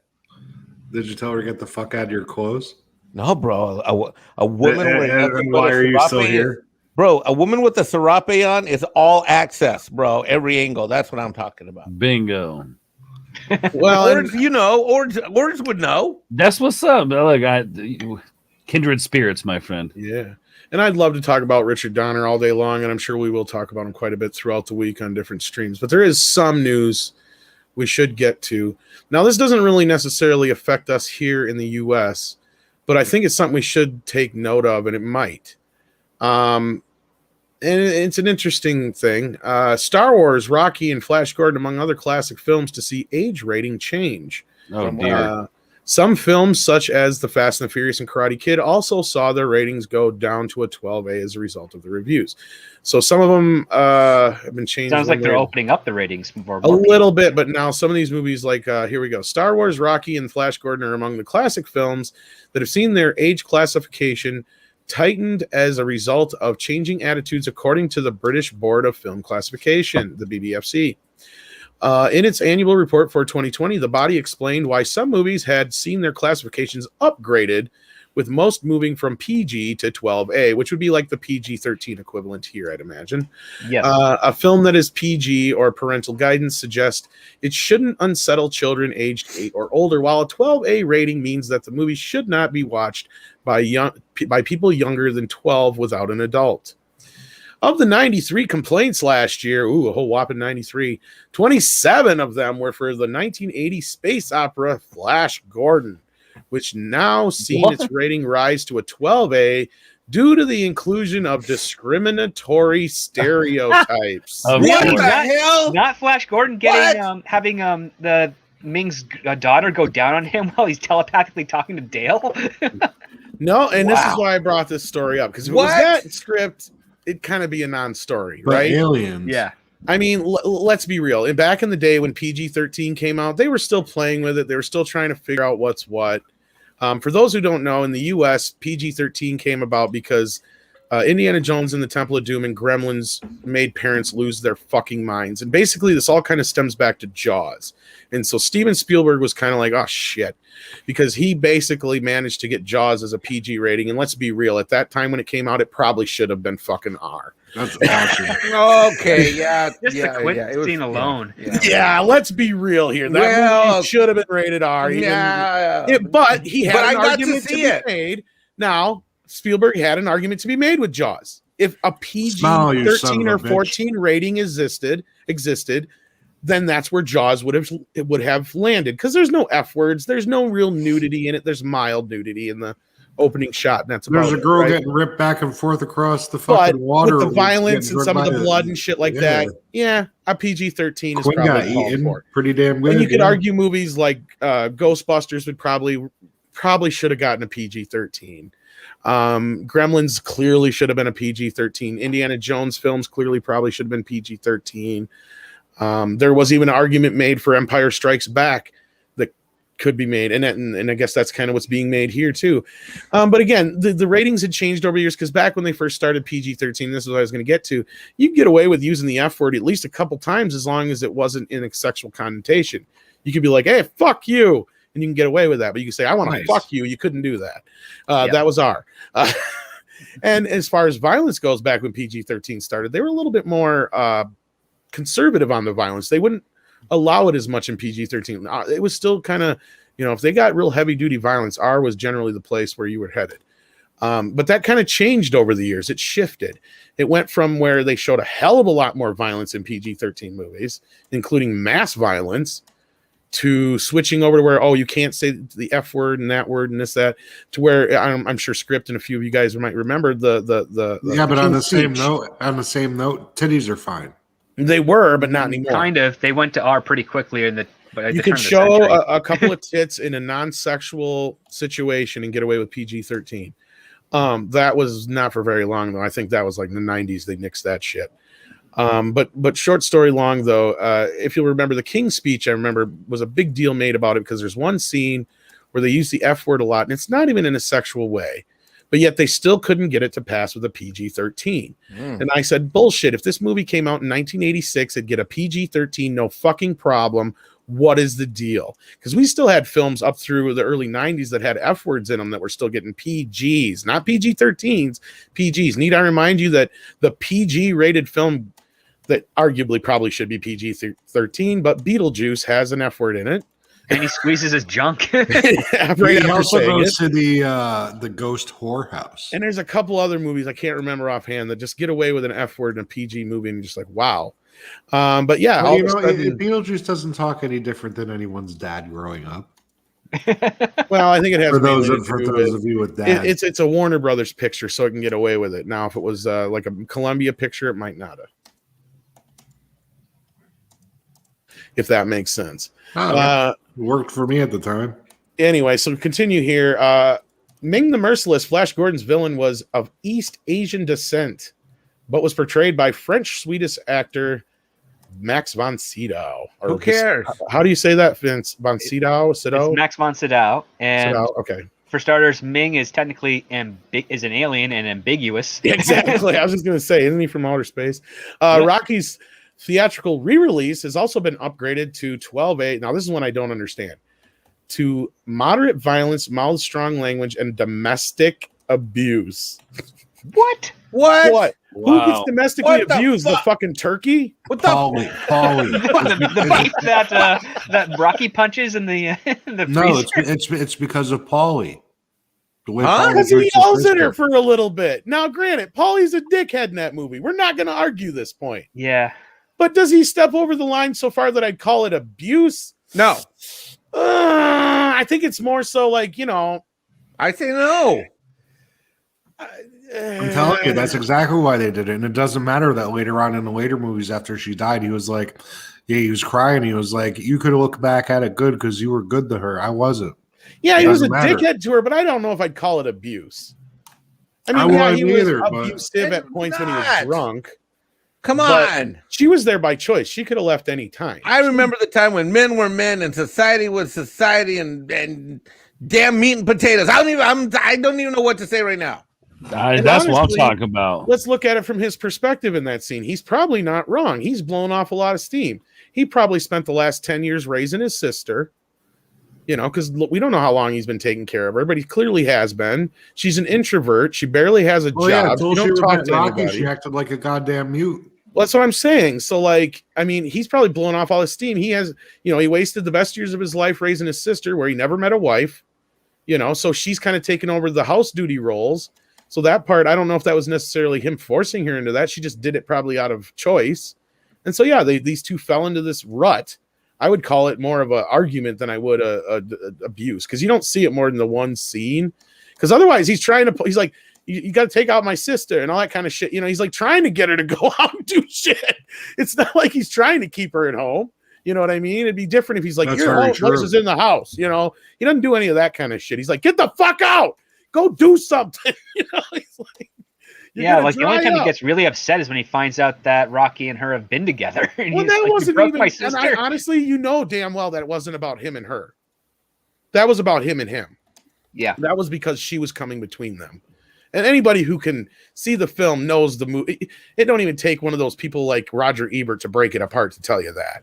It was because Paulie was hurt. He felt like he was being left out. You know, all this shit was happening to Rocky while he was being left in the dirt, and his sister was along with Rocky for the ride, and this was his best friend all these years. Yeah. Now, do I say that Paulie's in the right there? No. But Okay. Yeah. he's just being jealous and selfish. All the President's Men has about 20 plus F-bombs, and it's PG. Yeah, I think that also came out, if you're talking about the one, that came out in like the late 70s, didn't it? Yep. Oh, yeah, they did a lot of those in the 70s. You can get away with all kinds of shit back then. 70s were awesome. You got to see Jessica Lange's tits and fucking King Kong, for Pete's sake. Dude, you got to, if you were a man, you could have a hairy chest. You could go jogging and running and be a superhero with your like, Amen. dun, dun, dun, dun, dun. You could look just dun, like dun, Ord's board dun, every day. dun, dun. Yeah, Amen. Ord, you Amen. could have been like Steve. You're like the modern day Steve Austin. That's know, what's Ord, up, bro. Like That's you got your sweat outfit, your Adidas, and it's halfway unzipped or all the way down to your belly button. It's all I'm furry. doing it, man. And I got Ord's you. just like boom, boom, boom, and then he's on YouTube. Or just like, You know what? Actually, Ord's, you should dress like no. Macho Man Randy Savage for Halloween this year. Oh, yeah. You got the beard, man.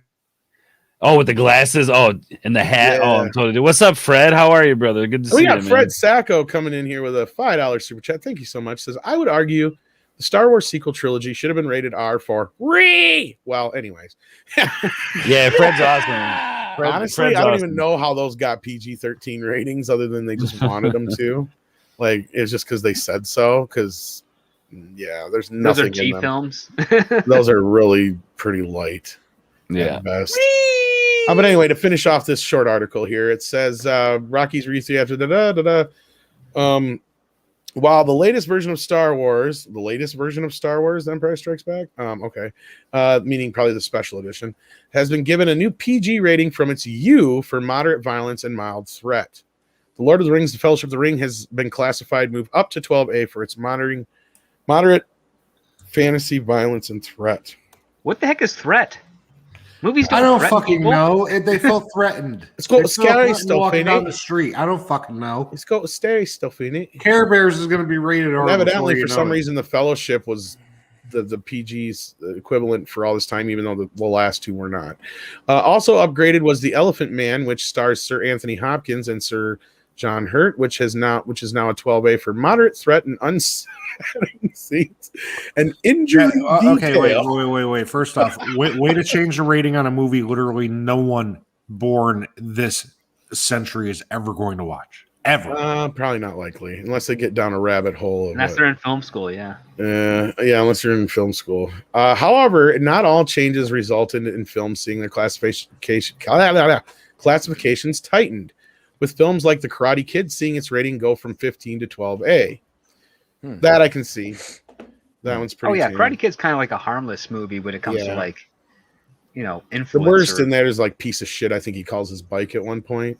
something like that. Yeah. Yeah, and there's no real sex in it, so it's Well, he was trying to get it in with that girl at the beach. Yeah, but the most they do is kiss. Then Mr. Miyagi's like, go for it. Let's just say Bonsai. Mexican Iron Man did a whole hell of a lot more on the beach with his girlfriends back in the day. Mm-hmm. Which That's one? because Johnny didn't show up and kick you in the gut. Yeah. What would Yeah, you maybe. do? What would you do? Oh, you can do all Stab kinds him. of things on the beach. Unfortunately, the I'm sand talking gets... about with Johnny if he showed up. Oh, I would use my Mexican Iron Man guacamole and sour cream launchers. Choo choo, choo choo, pew pew What if pew. you didn't have your pew. powers yet? I'd break a beer bottle on his head and stab him with it. No, You would, Jesse. Jesse would. Jesse You know why? Because I Go don't from know legend him, and to there's no evidence. plated. Yeah. The evidence Mr. is in the ocean already. Just go find it. Mr. Tickle Truck says, have they defined threat anywhere? No. I think it just means if something's kind of scurry. Yeah, they Kinda can't scurry. define that. Are you kidding me? It's subjective. Well, Fast ratings and- boards are all messed up anyway. No shit, yeah. After we get through this, I'll actually recommend a film for you guys. I'm sure you guys know what it is already, some of you. The Fast and the Furious is the first film in the franchise with the same name. Has also been downgraded to 12A from a 15 for infrequent strong language, modern violence, and sex references. Ooh. Elsewhere, in the BBFC report, there were 9 complaints about the Netflix film Cuties, which follows the story of 11-year-old, blah, blah, blah, blah, blah. All the complaints were about the perceived sexualization of children in the controversial film. the actual. Yeah, bullshit. However, the BBFC describes Cuties as mature and thought-provoking. Oh, it does. Does it? Yeah, well, you got to think Coming about of what age circles drama you're that shows rolling in. influence and that aspects of sexualization. I didn't know that this was their place. Script. Yeah, it's not. That's a little what the stepping hell then? over their bounds. They're like, look, all this shit's fucked up, but this is okay. Wow. I'm Fuck you, confused. BBC. I don't know what planet I'm on anymore. Well, I don't sent even- this article to Az, and I really hope he rips into it. I really do. Stephanie Janicek made a comment earlier. She's like, hey, British people and their white guilt is getting out of control.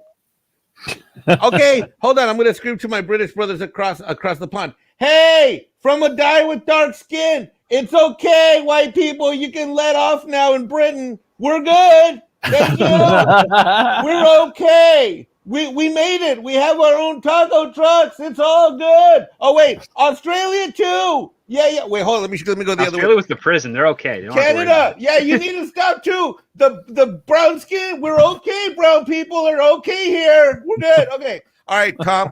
I just handled all the racial shit for you here. Midnight Edge After Dark. We're good Thank now, you. bro. We're good. We're good. Yeah, and I Forever hope he gets it, Mecha J. I emailed it to him, and I hope he sees it, and I hope he he's reads gonna it. And Thank you for that, Mexican Iron Man. I hope he rips my the conscience is fuck clean into now. it. Or I just want to provide you with, that I just want to make sure you have a safe space now. It's all good. Oh, Unless you're 12 or below, then just kind of hide.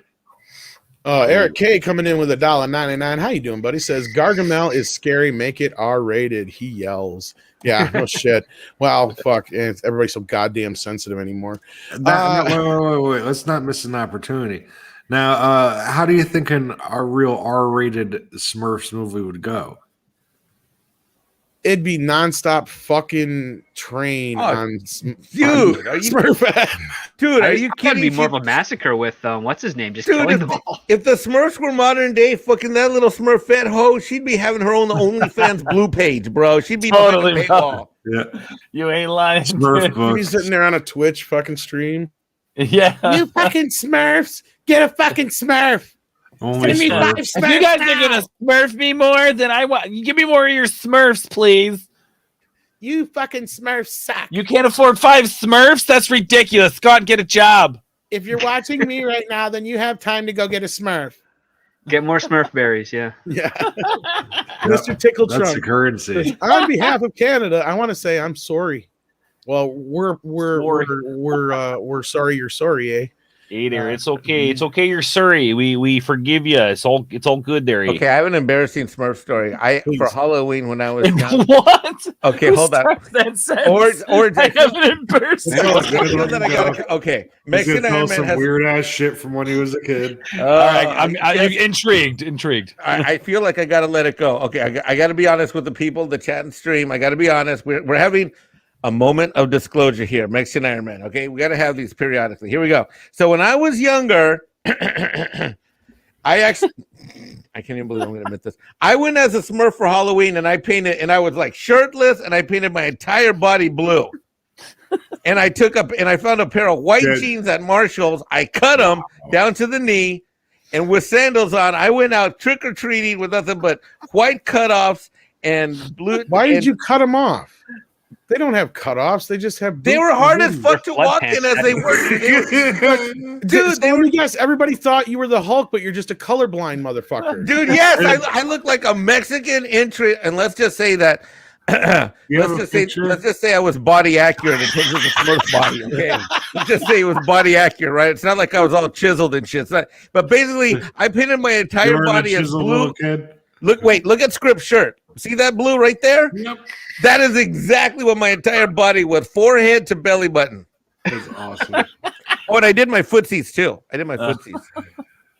Oh god, that would have been great. True story. There's actually a photo somewhere. I don't know. My mom's got it at the house. We gotta see this. You gotta bring this. And you to put the- like a diaper thing on your head and all that. And if there's any, I had a memers hat. in the Yeah, chat, I had a there's little any hat. I memers. made. Made it I myself.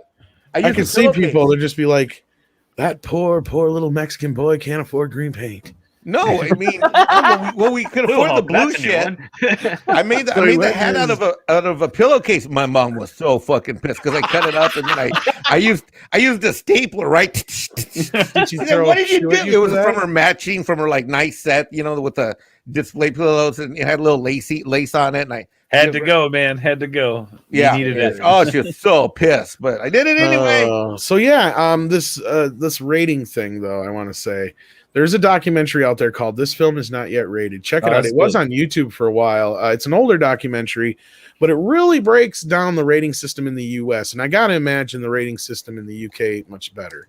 It also has one of the greatest meta jokes of Yeah. any type of documentary there, because that very film had to be rated by the MPAA.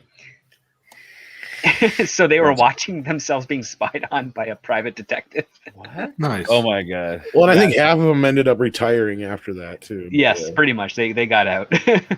Because as you can see, like I don't even want to start getting down the rabbit hole because you'll find out that it's a bunch of horse shit basically, Yes. and it goes down this whole idea of what the rating system is, what they're supposed to stand for, what they're actually supposed to do, and what they actually are, and what they actually do, and how the ratings have changed so much in the last few years, and all that kind of bullshit. It's a very interesting documentary. It's called "This Film Is Not Yet Rated." As Lindsay says, yeah, it's a great documentary. It was on YouTube. I'm assuming it still is. Check it out if you haven't already. And you also find out how much power they have, because if you have if you end up doing a movie that you think is going to be a PG-13, but they do it as an R, that's going to hurt your box office. So now you got to figure out what to do, because the whole idea is to get as many people to watch it as possible. And when you throw in a rating like an R and NC-17, that limits your amount of revenue. And then you even have famous situations like when Kevin Smith, put in Clerks and it got an NC-17, and it's like, why? Has no nudity, no violence. Right, drug references. It's just drug references and swearing, and and they brought up other films as examples, but it didn't matter, and they had to appeal, and they got it finally. But again, they would probably call it sexually suggestive themes with some of the, like when he says you suck 32 dicks. 37. I'm 37. Well, yeah. At the end of the movie, That's in right. the back That's of in the back of the ambulance, the fucking the dead guy and the boner. Yeah, it looks like the Mosier's doing something with the dead guy, or he just puts the hat on there. That's all he does. But he's also eating like a banana. I think he's eating a sandwich, but yeah, something like that. Deranged Lunatic sent in a super sticker. It's a pooper sticker. Christy would be proud. If Christy was here. She would be proud of that pooper sticker. Thank you so much for that, DL. What else do we got? We got any Halloween fans in the house? Yeah. Shit, yeah. I heard about this earlier last week, and I'm like, I wonder if it's real. But then Shout Factory dropped this on us today, and we're getting Halloween 1 through 5 in 4K. Now, I'm not a big fan of the poster images they got for them. They're kind of meh. But here's the bigger set they got coming out. Comes with little 7-inch exclusive records and a pin thing for the big one. And then, of course, they have them individually and other things. But yeah, I thought that was kind of neat. They're rescanning the first film, which is already available in 4K. But then, this will be the first time 2 through 5 will be available in 4K. They're getting upgraded Dolby Atmos soundtracks. Otherwise, it seems like all the same special features from the big box set from before are being carried over. But no word on the other films in the series yet. But looks like this is up for pre-order now. So there you go. That's what's up. That's what's up. Hopefully it's still there when I have some money. Amen. So yeah, other than that, there really wasn't anything pressing news-wise. But what's going on in everybody else's worlds? Man, I already said it. Just writing away, taking a respite here to talk to you guys. Or actually, no, you did send me another story. Yeah. Scripted. Oh, with Peacock, yeah. Yeah, this is Universal. not as major. I have been getting email after email and spammed left and right. Like, you can't miss Peacock. You got to get Peacock. I'm like, fuck, I'm not going to get Peacock. Well, what is Peacock? It's like the streaming NBC service. Universal streaming service. And Oh, great, another one. well, it's been Well, out it's for free. over a year, and it's It's doing free. really well. Yeah, you can download it and watch stuff on it for free. Well, that's not bad. That's a good business model as far as I could see. I only download it because I think that's where Parks and Rec is at. So Yeah, they do have SNL and a bunch of other stuff on there too. Sorry, guys. And their contract with HBO and HBO Max is coming up pretty soon. And their plan is to, I guess, move all of they're going to have some direct to Peacock movies only. And then they're going to have ones that are going to have theatrical release with a licensing contract out to various streamers. And I think they're doing the 180-day buffer as opposed to the 45-day buffer. Yeah, it's 120, I think. But yeah, that was funny because Universal was the one who started this shit. Again. Yeah. And I think it's funny they're not. And I knew it was no surprise when they said, "Oh yeah, our Universal movies are going to start going to Peacock exclusively in 2022 with a 120-day window." Then wait, what do you mean 120-day window? You motherfuckers were the one who started this shit. Why aren't you going 45-day window like a lot of these other guys? Probably because they started it and they also saw with the actual impact of what it does. They probably realized, 120 is probably safer than 45. Dumbasses. They basically gamed it so that other studios would do take the bigger risk, and then they could just come on in later and be like, "Yep, okay, we got the model pretty much now." did, yeah. Yeah. But no, I'm not surprised by this. Peacock's doing pretty well, and I think the big reason is because you guys just mentioned it has the free version as well as the other. As a free version, a partial pay, and then a full premium. Yeah. So what do you get extra?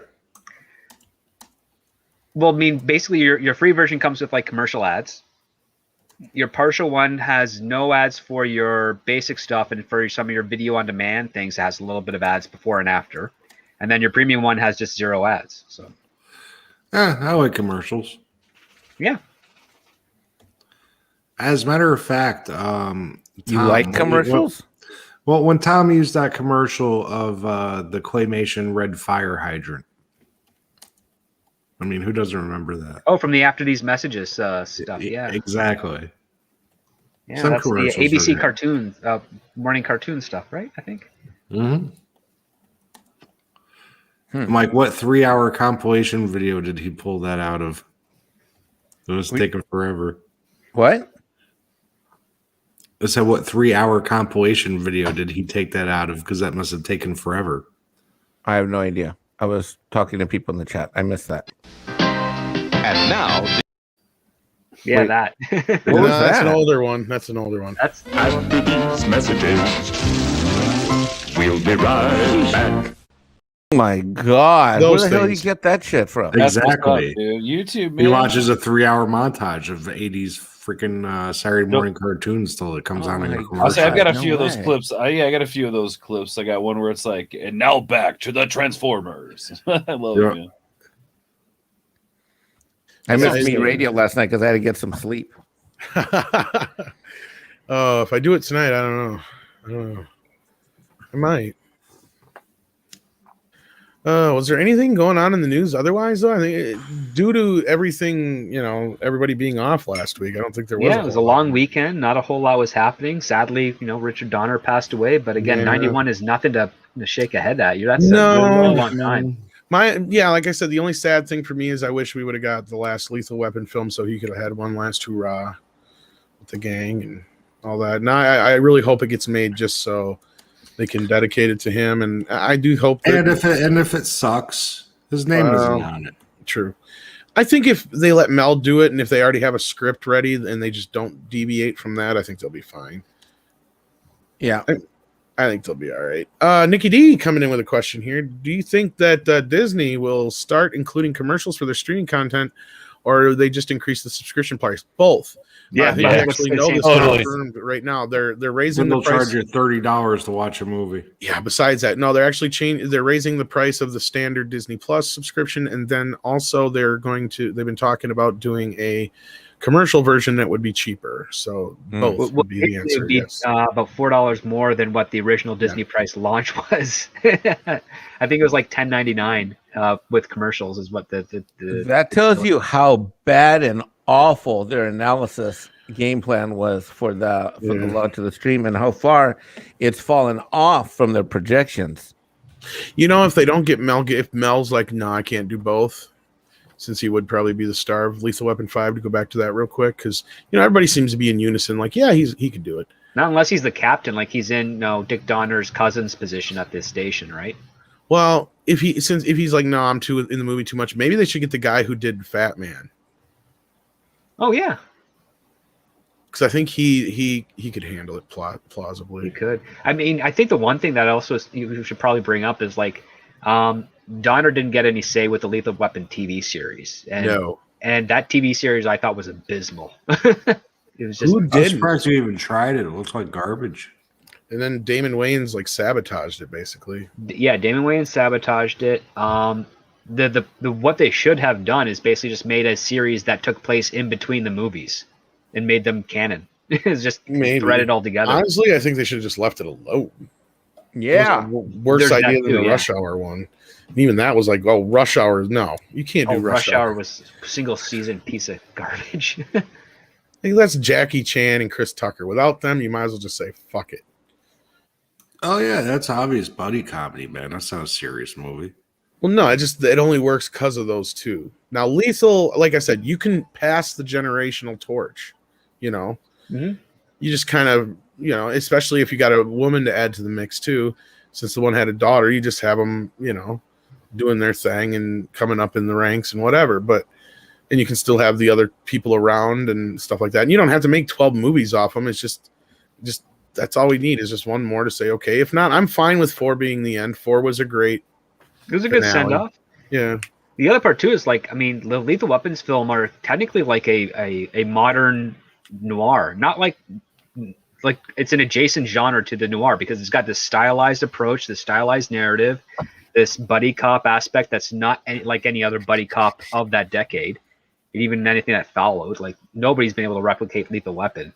Well, not just that. I loved how they let the characters grow. That's one of the reasons why I'm not a big fan of part 2 is because they went out of their way to keep making Riggs have reasons to go crazy. That's why I love part 3. So it's like, no, they just said, fuck it. We're just going to let him grow and be a person, like a normal person. Because that was let him like actually like get some closure to his wife's death. Like that's what Lethal Weapon 2 was, to get closure. Because again, the South Africans killed his wife. That's why, you know, all that stuff is happening to him. His girlfriend or whatever, but yeah. No, they killed his wife thinking it was him in the car, and then they killed the girl he was sleeping with. That was part of the that was part of the drama line. It was part of the drama. She was smoking hot. I thought his wife just died in an accident, though. They caused that accident. Yeah. That's what's revealed in Lethal Weapon 2. Seriously? And Mexican Iron Man does not like see Maybe that's why I didn't like chicks. that. They killed his wife and his mistress. That's just cold. Maybe that's why I didn't like that one as much. So basically, what happens is that If they were meaner, they would have just killed the mistress and left him with the wife. The story goes that Riggs was busy working, and he was supposed to meet his wife for dinner, and she took his car. And because he was in narcotics at the time, and the South Africans are smuggling drugs, and he was like investigating them, not knowing they were part of the consulate there, they sent out someone to, crash into Riggs's car.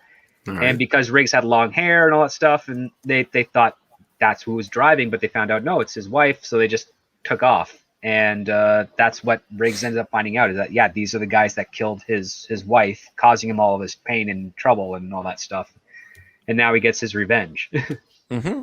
And it wasn't even, and the other part too, Shane Black wrote a sequel to the Lethal Weapon that was way darker and more disturbing, and the producers said, we're not going to do that one. We were going to do something a little bit more lighthearted, and they go with a story about drug trafficking and how they kill his new girlfriend by like drowning her, by chaining her to a I gotta watch it again. Of a dock. It's like, I've literally only watched Lethal Weapon 2 like 3 times because I don't like that one as much. Oh, I love that one. I love great with like Riggs like pounding the top of the car, excited for that they're in a chase, and I like the Joe Pesci stuff, and I don't mind the bad guy, but like that third act to me just goes off the rails, and maybe that's on the boat, but so what? It's fun. Yeah, exactly. It reminds me of Die Hard 2 in some ways, and I know that's blasphemy. People get all like pissed. Die Hard 2 is a godsend, sir. I like it, but it does have that quote like it's just been revoked. Like that's pretty. The thing with Die Hard 2 is he fucking says it right in the movie. How can the same guy happen to the same guy twice on Christmas? It makes no fucking. It's just anyway. That's why in the third one it was summertime. I love the third film. The third movie makes sense. The third film to me is the logical sequel because I love when they drag his ass out and he's like hungover. And I love that line. He's like, he was two steps away from being a full-blown alcoholic. One step. His entire precinct have the most interesting cop characters I've seen on film in a long time. Dude, and I would love a show of those guys. Tell me about it, Script. I thought that when I saw that in theaters. I'm like, they need to do a show of just these guys. I don't give a shit if they can get McClane to come back. When he blew up the paper camp clips, and like, God damn it, Marv.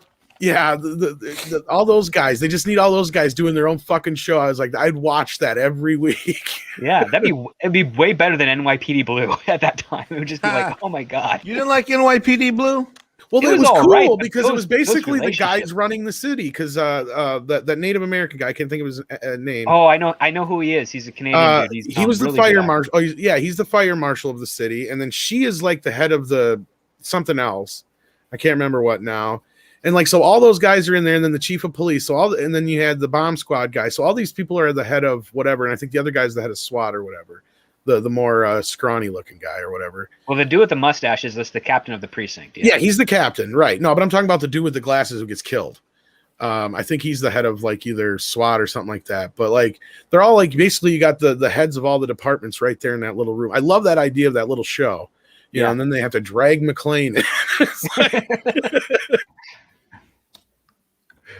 Nikki D says Hugh Jackman in the MCU gimmick or cameo. I think we talked about this a little earlier, but we'll talk about it a little bit more. I was going to say, I was actually going to bring this up. I think it's going to happen, but I'm not so sure what. I hope that What? doesn't happen. Well, I think no. Here's it. I I think have it's. no idea what you guys are talking about. I think it's pretty much been confirmed at this point that they're going to be bringing the X-Men into the MCU side of things. That won't be. It'll actually be the multiverse. The multiverse of madness is going to be like the thing that kind of ties everything in. So you get this Twitter post from Hugh Jackman with a picture of him and Feige together, and then of course, Boss Logic he's always got something up his sleeve with the artwork and whatnot. So you get Hugh Jackman tweeting out that picture of him and Feige and some artwork from Boss Logic with the Wolverine claws, and it wouldn't surprise me that they're going to do this. I mean, it's where do you go next from what they've already done? Not to mention, with the MCU, kind of people like they're hearing people are not very excited for what's to come with the MCU. They're so supposed to start over with a new X-Men group. Yeah, this is stupid. What, I want a right? short, What? ugly Wolverine, man. Right. It could just Hugh be. Jackman sucks as Wolverine. I'm a big Wolverine fan. Well, He sucks Ords as is right Wolverine. though. First, Hugh Jackman retweeted a Boss Logic image, as you can see here, and as you were saying, continue, Ords. Oh no, I was just saying that. Yeah, I think with people not being very excited about what's coming up with the MCU, and I think Feige and everybody knowing this, they're trying to draw something up to get people interested in it again, to get people talking about it again. And how else to do that with one of the most popular Marvel heroes they've done in the past. Now, I personally love Hugh Jackman as Wolverine, but I get why people wouldn't like him as well. But how else are you going to get people talking about this again? You bring in the most popular actor and character from any Marvel property, really. Yeah. So now you bring in this guy who's already in his 50s to put on a what? To do what? To work out for 3 months in a grueling extreme. So that he could be in one. So that he could be in one movie, and now that's forever canon that he's Wolverine, and now all the other movies count too. And it's We're gonna bring him in so he hurts his shoulder. It's the old comic book adage, man. When you have the multiverse, you can really Jackman needs to stay his ass to show tunes and leave superheroes to people like No, I'm just saying though. Like it's the whole comic book adage. Like a multiverse, you can really mix, match, and do almost anything you want. But that's with that's not how a multiverse works. Well, I understand that. I'm just saying that, like that would be their excuse. Like the multiverse, that's how it's possible. If they're gonna bring the X-Men in here, this will probably be I'm assuming will be the only part of that X-Men team to be in the multiverse. And then, like you said, maybe introducing the new X-Men for a pound, man. If one of them's in there, they're all canon. Yeah. Well, I know you also have Days of Future Past or whatever, that one, which essentially erased the first 3 movies. Well, right, and I've kind of said this before. Are they going to tack on a whole dead franchise of movies that weren't very good onto the MCU just to appease Hugh Jackman's ego? No, it has nothing to do with Hugh Jackman's ego either. I think if this is real, it's either a gimmick for the multiverse bit, or he's going to be in Deadpool 3. Yeah, that's what I think this is. That's the most logical. I thought Deadpool was supposed to be coming into the MCU. He technically is, but it's going to be. They've been well. That counts too. You can't do any of this. Jesse, they've been kind of leading up to this thing with Hugh Jackman, and let's face it. Even though the second film did well, they know it wasn't as well received by the fans. What better way than to do a buddy cop movie with Wolverine and Deadpool for part 2 guys that have a healing factor? That's going to be funny. Because it'll be interesting, dude. That's a terrible idea. No, well, here's the thing: it would sell, man. It would sell. Yeah, you'd had to have paid attention. Oh my God! God! Had a Twitter beef. See, they've had this as a comic book fan. No, Jesse, from Hollywood. Jesse, they've had like this fake Twitter beef for like the last 5 years. It's gonna all play. I know, but who cares? Who cares? Well, the people do, and this is what I was gonna say to you. I know you're not the main fans. Like, here's the thing: Hugh Jackman is. I am one of the main fans. Well, how many of you have the general audience knows Hugh Jackman. They like Hugh Jackman. Does you? Look, this is what I doubt that Hugh Jackman has Wolverine Volume 1 #1 unless somebody handed it to him for a photo op. This is why I think people love Deadpool so much, is because the whole fourth wall thing. You feel a little more connected to a character, and there's like a lot of things that almost play out in real life with Deadpool. You know what I mean? Just the way he kind of crosses the movie that he's in, that he knows he's in, or the comic book that he knows he's in with the audience. I think it would play well with Hugh Jackman. I mean, Hugh Jackman understands comedy, I think, for the most part. I'm not saying he's a comedian. I just think, as an actor, he understands it. But it's going to sell. I mean, that's just it, man. Like, those two not for nothing. Anything they put out is going to sell. But are you going to now stick Jesse, let me finish which is actually interesting, and cripple with Wolverine that's already over, just so that and then you can't move him into the MCU? That makes any sense. Let me finish my point here. When I mean the main fans, I mean like the fans of the old X-Men. And here's what you have as a problem. Is what do you do to live up to that? Because even though you may not be as big of a fan of Hugh Jackman, most of the general population is, and a lot of people fell in love with him as the character. And it is going to be tough for them to live up to that and find somebody who's going to be able to embody that role the way he did. Because you got to sit down and remember, that's just the thing, though. He never embodied the role of Wolverine. He did, though. He didn't. No, he did not. Maybe not. Never sat down. Well, let me finish my point, though. He has played Wolverine more times than any other character has been played on screen by the same actor. So what? It's just one of those things. So for them to bring somebody else in, what are they going to do? They're going to bring somebody in, and they're just going to be either compared to Hugh Jackman, right, or they're going to do what everybody's going to freak out about, and they're going to do fucking X-23. And that was my first prediction. Well, they could do that way down the line if they want. No, they'll do it right off the fucking First, they need to reintroduce the X-Men as a completely new thing, because it needs to be freshened up, because the whole last thing, it's all a bunch of convoluted bullshit. Now, the whole thing with Hugh Jackman as Wolverine, I actually have the first time that Wolverine was ever in the X-Men, giant size X-Men #1. I've owned about 4 of them. I have the best copy of all 4 of them. Look, I get it, Jesse. But Hugh Jackman could go suck a dick as Wolverine. I get it. There's people like you, and there's one of my favorite characters, and Hugh Jackman. He came in howling like a wolf to play Wolverine. I get it. He didn't even know Wolverine was real quick though. I think to Hugh Jackman's credit, in a sense, I think his plan was never to play. His plan really was never to play Wolverine again. You look at the movie Logan, I love that movie. I thought it was a great end note to that character. It had the comic book in the movie. That was a great movie. That was a good end note for a character. I think so. I think it was fucking break, dude. Come on. Okay, well, Jesse, I get it. You and a lot of people feel the same way you do. I'm not denying that. Shit. Well, I'm talking about the MCU or the Fox stuff that they did. That character, watching that character from the beginning to that now, I personally thought it was a great end note to that movie character. Now with the Deadpool and I think Brian says it in there, Deadpool is not Fox X-Men canon, case in point. Well, I mean, if you look at the end credit scene, or I think it was somewhere along the end where Deadpool goes back and I think he offs his Fox Deadpool version. Yeah, right. So I'm just saying, man.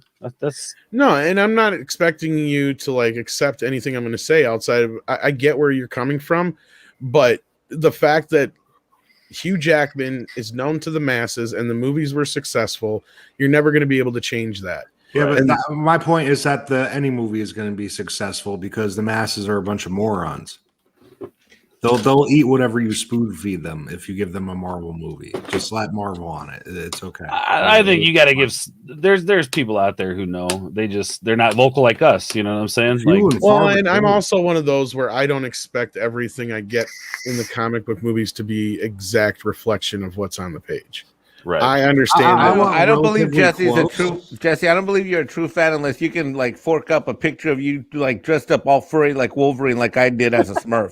I'm not believing I am not delusional, and therefore I know that I am not built to dress like Wolverine.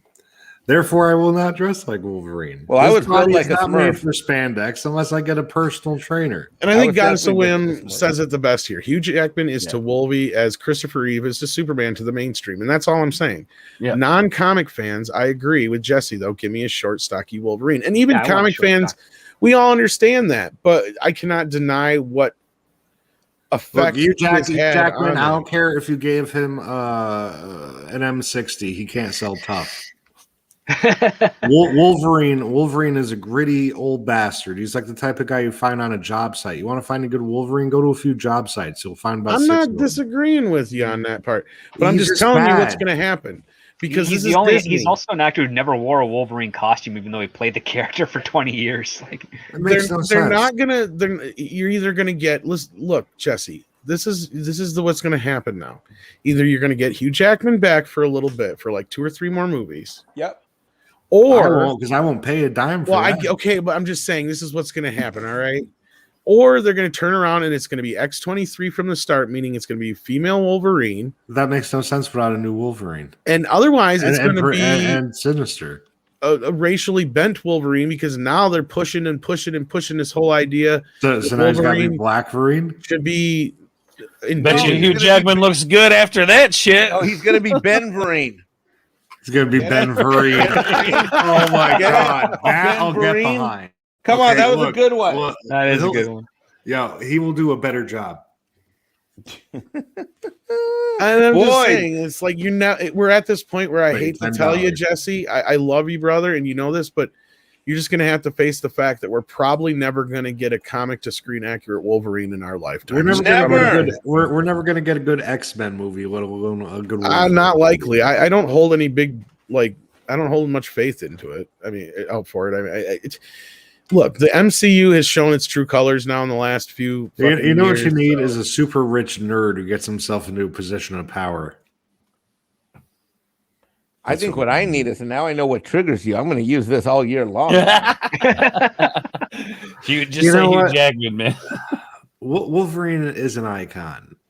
If anybody would kill Batman, it would probably be Wolverine, just because he's, What? Oh, hell no. No. Batman can use all this toys. Batman is number 1, buddy. DC is greater than or equal to Marvel. No. Don't get me triggered, mofo. It's lightsabers Wolverine that done. Is 400 years old. He's had more time in the flight seat. Batman would take two raw steaks and throw them over the fence, and Wolverine would be like,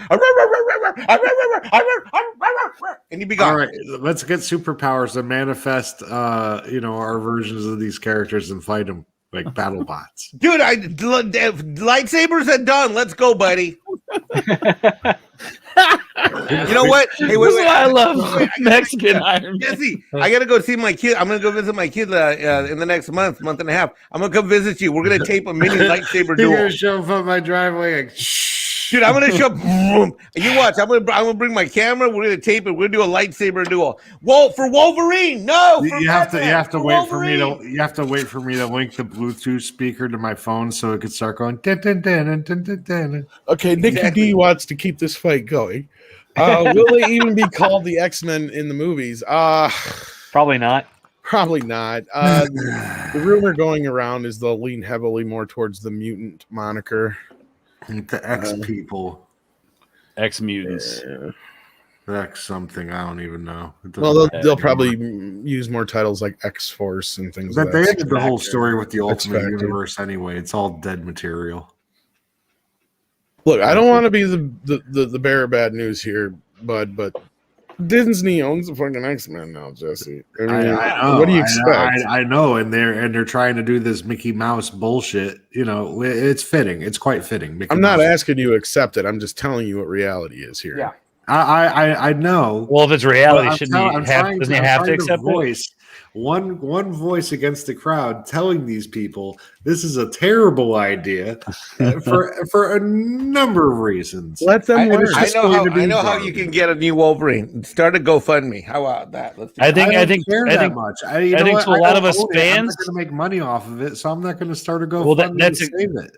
That's exactly what my point though is you don't have to like it, but it is going to happen, and it is going to make money. It is going to make money. Prison. You don't have. I'm not saying I support it. Right. I'm not saying I support it. I'm not saying I'm okay with it, but they're going to make money with it. I for one do not support prison rape. I hope you don't. What the? I said, Booty was Tom, everything in get prison, control of man. us. Take It depends control on what of they us. did. I really. started it. I can't do anything. You must not have heard what I said. If it's an eye for an eye, it's probably okay. Naked Fame says with $2, thank you so much. It will be called the Used to Be Men, because woke. Yeah, you're probably right. Jesse, It'll be called the eunuchs. reality. Oh my gosh, is this actually Doomcock? No, he's Overlord DVD. I was gonna say I don't think so. I don't think that's the real Doomcock. His username is Overlord DVD. That is correct. I Thanks thought I for had a reminding doomcock once, but you know it was okay. Fake cock. It was just Oh, a scare. Jesus Christ. No, you didn't go there. Fake cocks in the chat. What? It is. It's fake cock. If it's not Doomcock, because script's right. It's Overlord DVD. Yeah. That sounds I'm like a pretty sure video he has a store. check mark by now.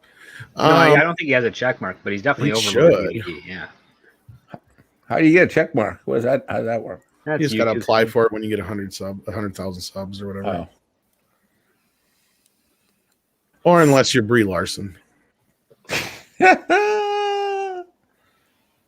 I'd still fuck her. I don't care what you say. Dude, she doesn't have enough body mass. She'd have to eat breakfast burritos for 6 months before I tag that. Look, if I turned her around, there's nothing to grab onto. You can't turn her around. Let me feed her for 6 Doesn't months. matter. You just put her up against something.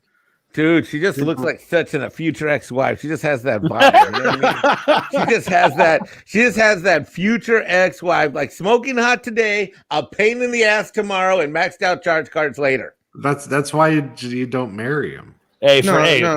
for every hot ass chick out there's some guy who's tired of boning her. That's all I'm saying. See, like Jesse and I are the kind of guys where we'll flat out admit, oh yeah, we'd fuck them, but we would wreck that woman's world. Like, No, she's not enough body mass, bro.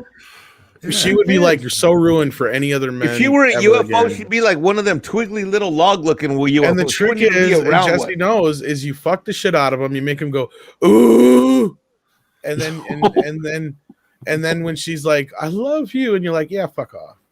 And then you just treat him like shit, and she'll come running. Because that's the kind of woman Brie is. I guarantee it. She will break down, be crying at your fucking door, be like, Jesse, I just need the cock. Yeah, the whole treat him like dirt, stick to you like mud scenario. She comes and knocks on my door. I'm like, Jesse doesn't live here. Let me tell you where he lives up north, though. You can keep her. George Molo. I just said I'd fuck her. I didn't say I George want to start a Moho, relationship. if I am saying it correctly. I Yeah, always said George. I think I always said it wrong before. I always said Mahalo or I something. know George. Welcome I know George to the from cult. Neurotic. And nobody Hail, George. fucking corrected me. But yes, hello, George, and thank you for being a member. All right, George. You're I know one of George my from members. Neurotic. Now, all the members, eventually, we're going to move all down to Brazil, and we're going to start a commune, and everything's going to seem cool. Well, everything is going to be cool, okay? Well, everything's going to be cool. Sign me up. Oh well, you know, you gotta break some women in. You just- I'm sorry. I like it here in South Carolina. The folk are real nice right around here. Fred Sacco's like Tom's. I didn't even bring up the sex. I'm just talking about the aftermath. The sex is a beautiful thing. See, it's groundbreaking. He It's didn't say he was gentle. like as soon as you get that button, you know where to push it, and you're just like ba da da da da da da da bump bump. Goddess of Whim says, I want original X-Men Cyclops, Marvel Girl, Beast, Iceman and Angel with Xavier. Cyclops needs to be the leader he's meant to be. I'm not disagreeing with you. I just know that the chances of that are slim to none because you know he's why? a white man. Because they won't take their time to tell a story. No, it's because they're going to let their other politics get involved. That's why. Okay, he says it's Maho like Molo. Okay, so Molo. If these people like painted, like George. the whole canvas would just be pink.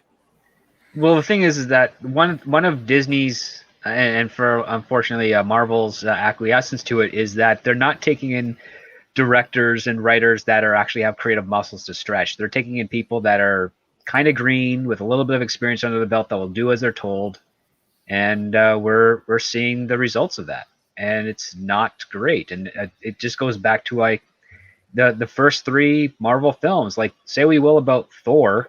I mean, it still is pretty good, but Captain America, the First Avenger, and Iron Man, those are their own things, and they're really strong films.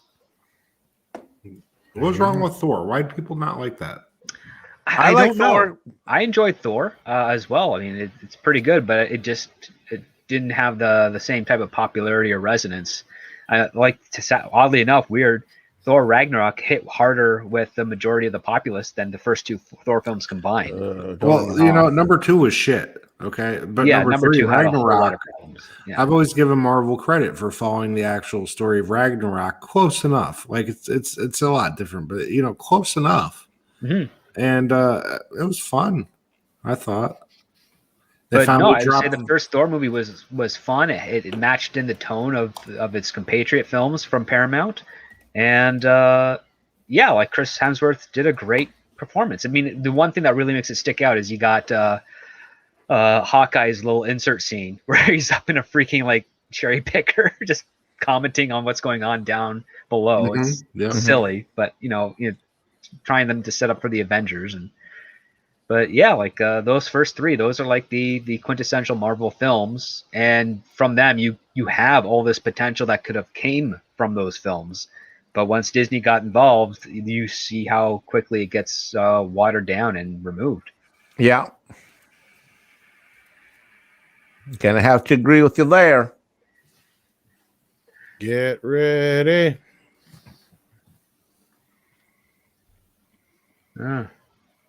We got a super chat or two. We did. X-23. I figured they would depict the feet claws. X-23 dressed in black a long time before she wore that shit. Adam Wolford says the first Thor movie would have been better if they put all the cut scenes back in the movie. I don't know if I've ever really watched all the deleted scenes, if they're on the Blu-ray or not. I don't know if I have either. Yeah. But doesn't even Ragnarok is Planet Hulk. Yeah, that's true. But I did enjoy it. I know it's blasphemy, but I enjoyed it. I enjoyed it too.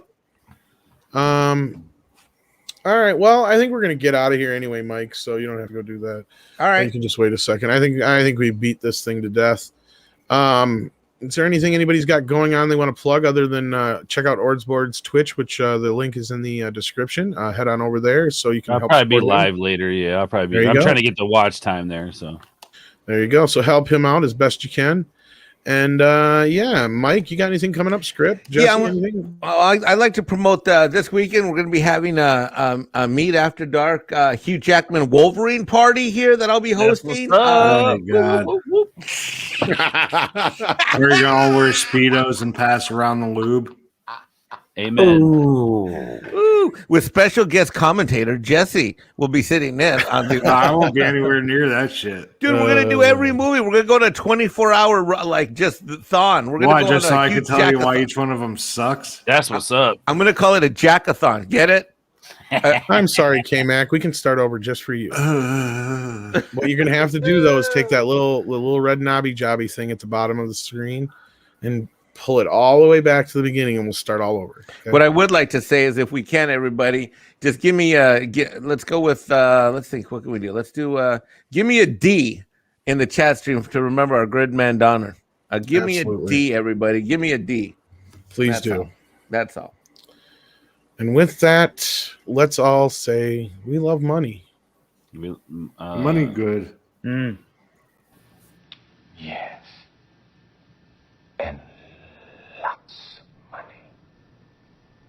Play.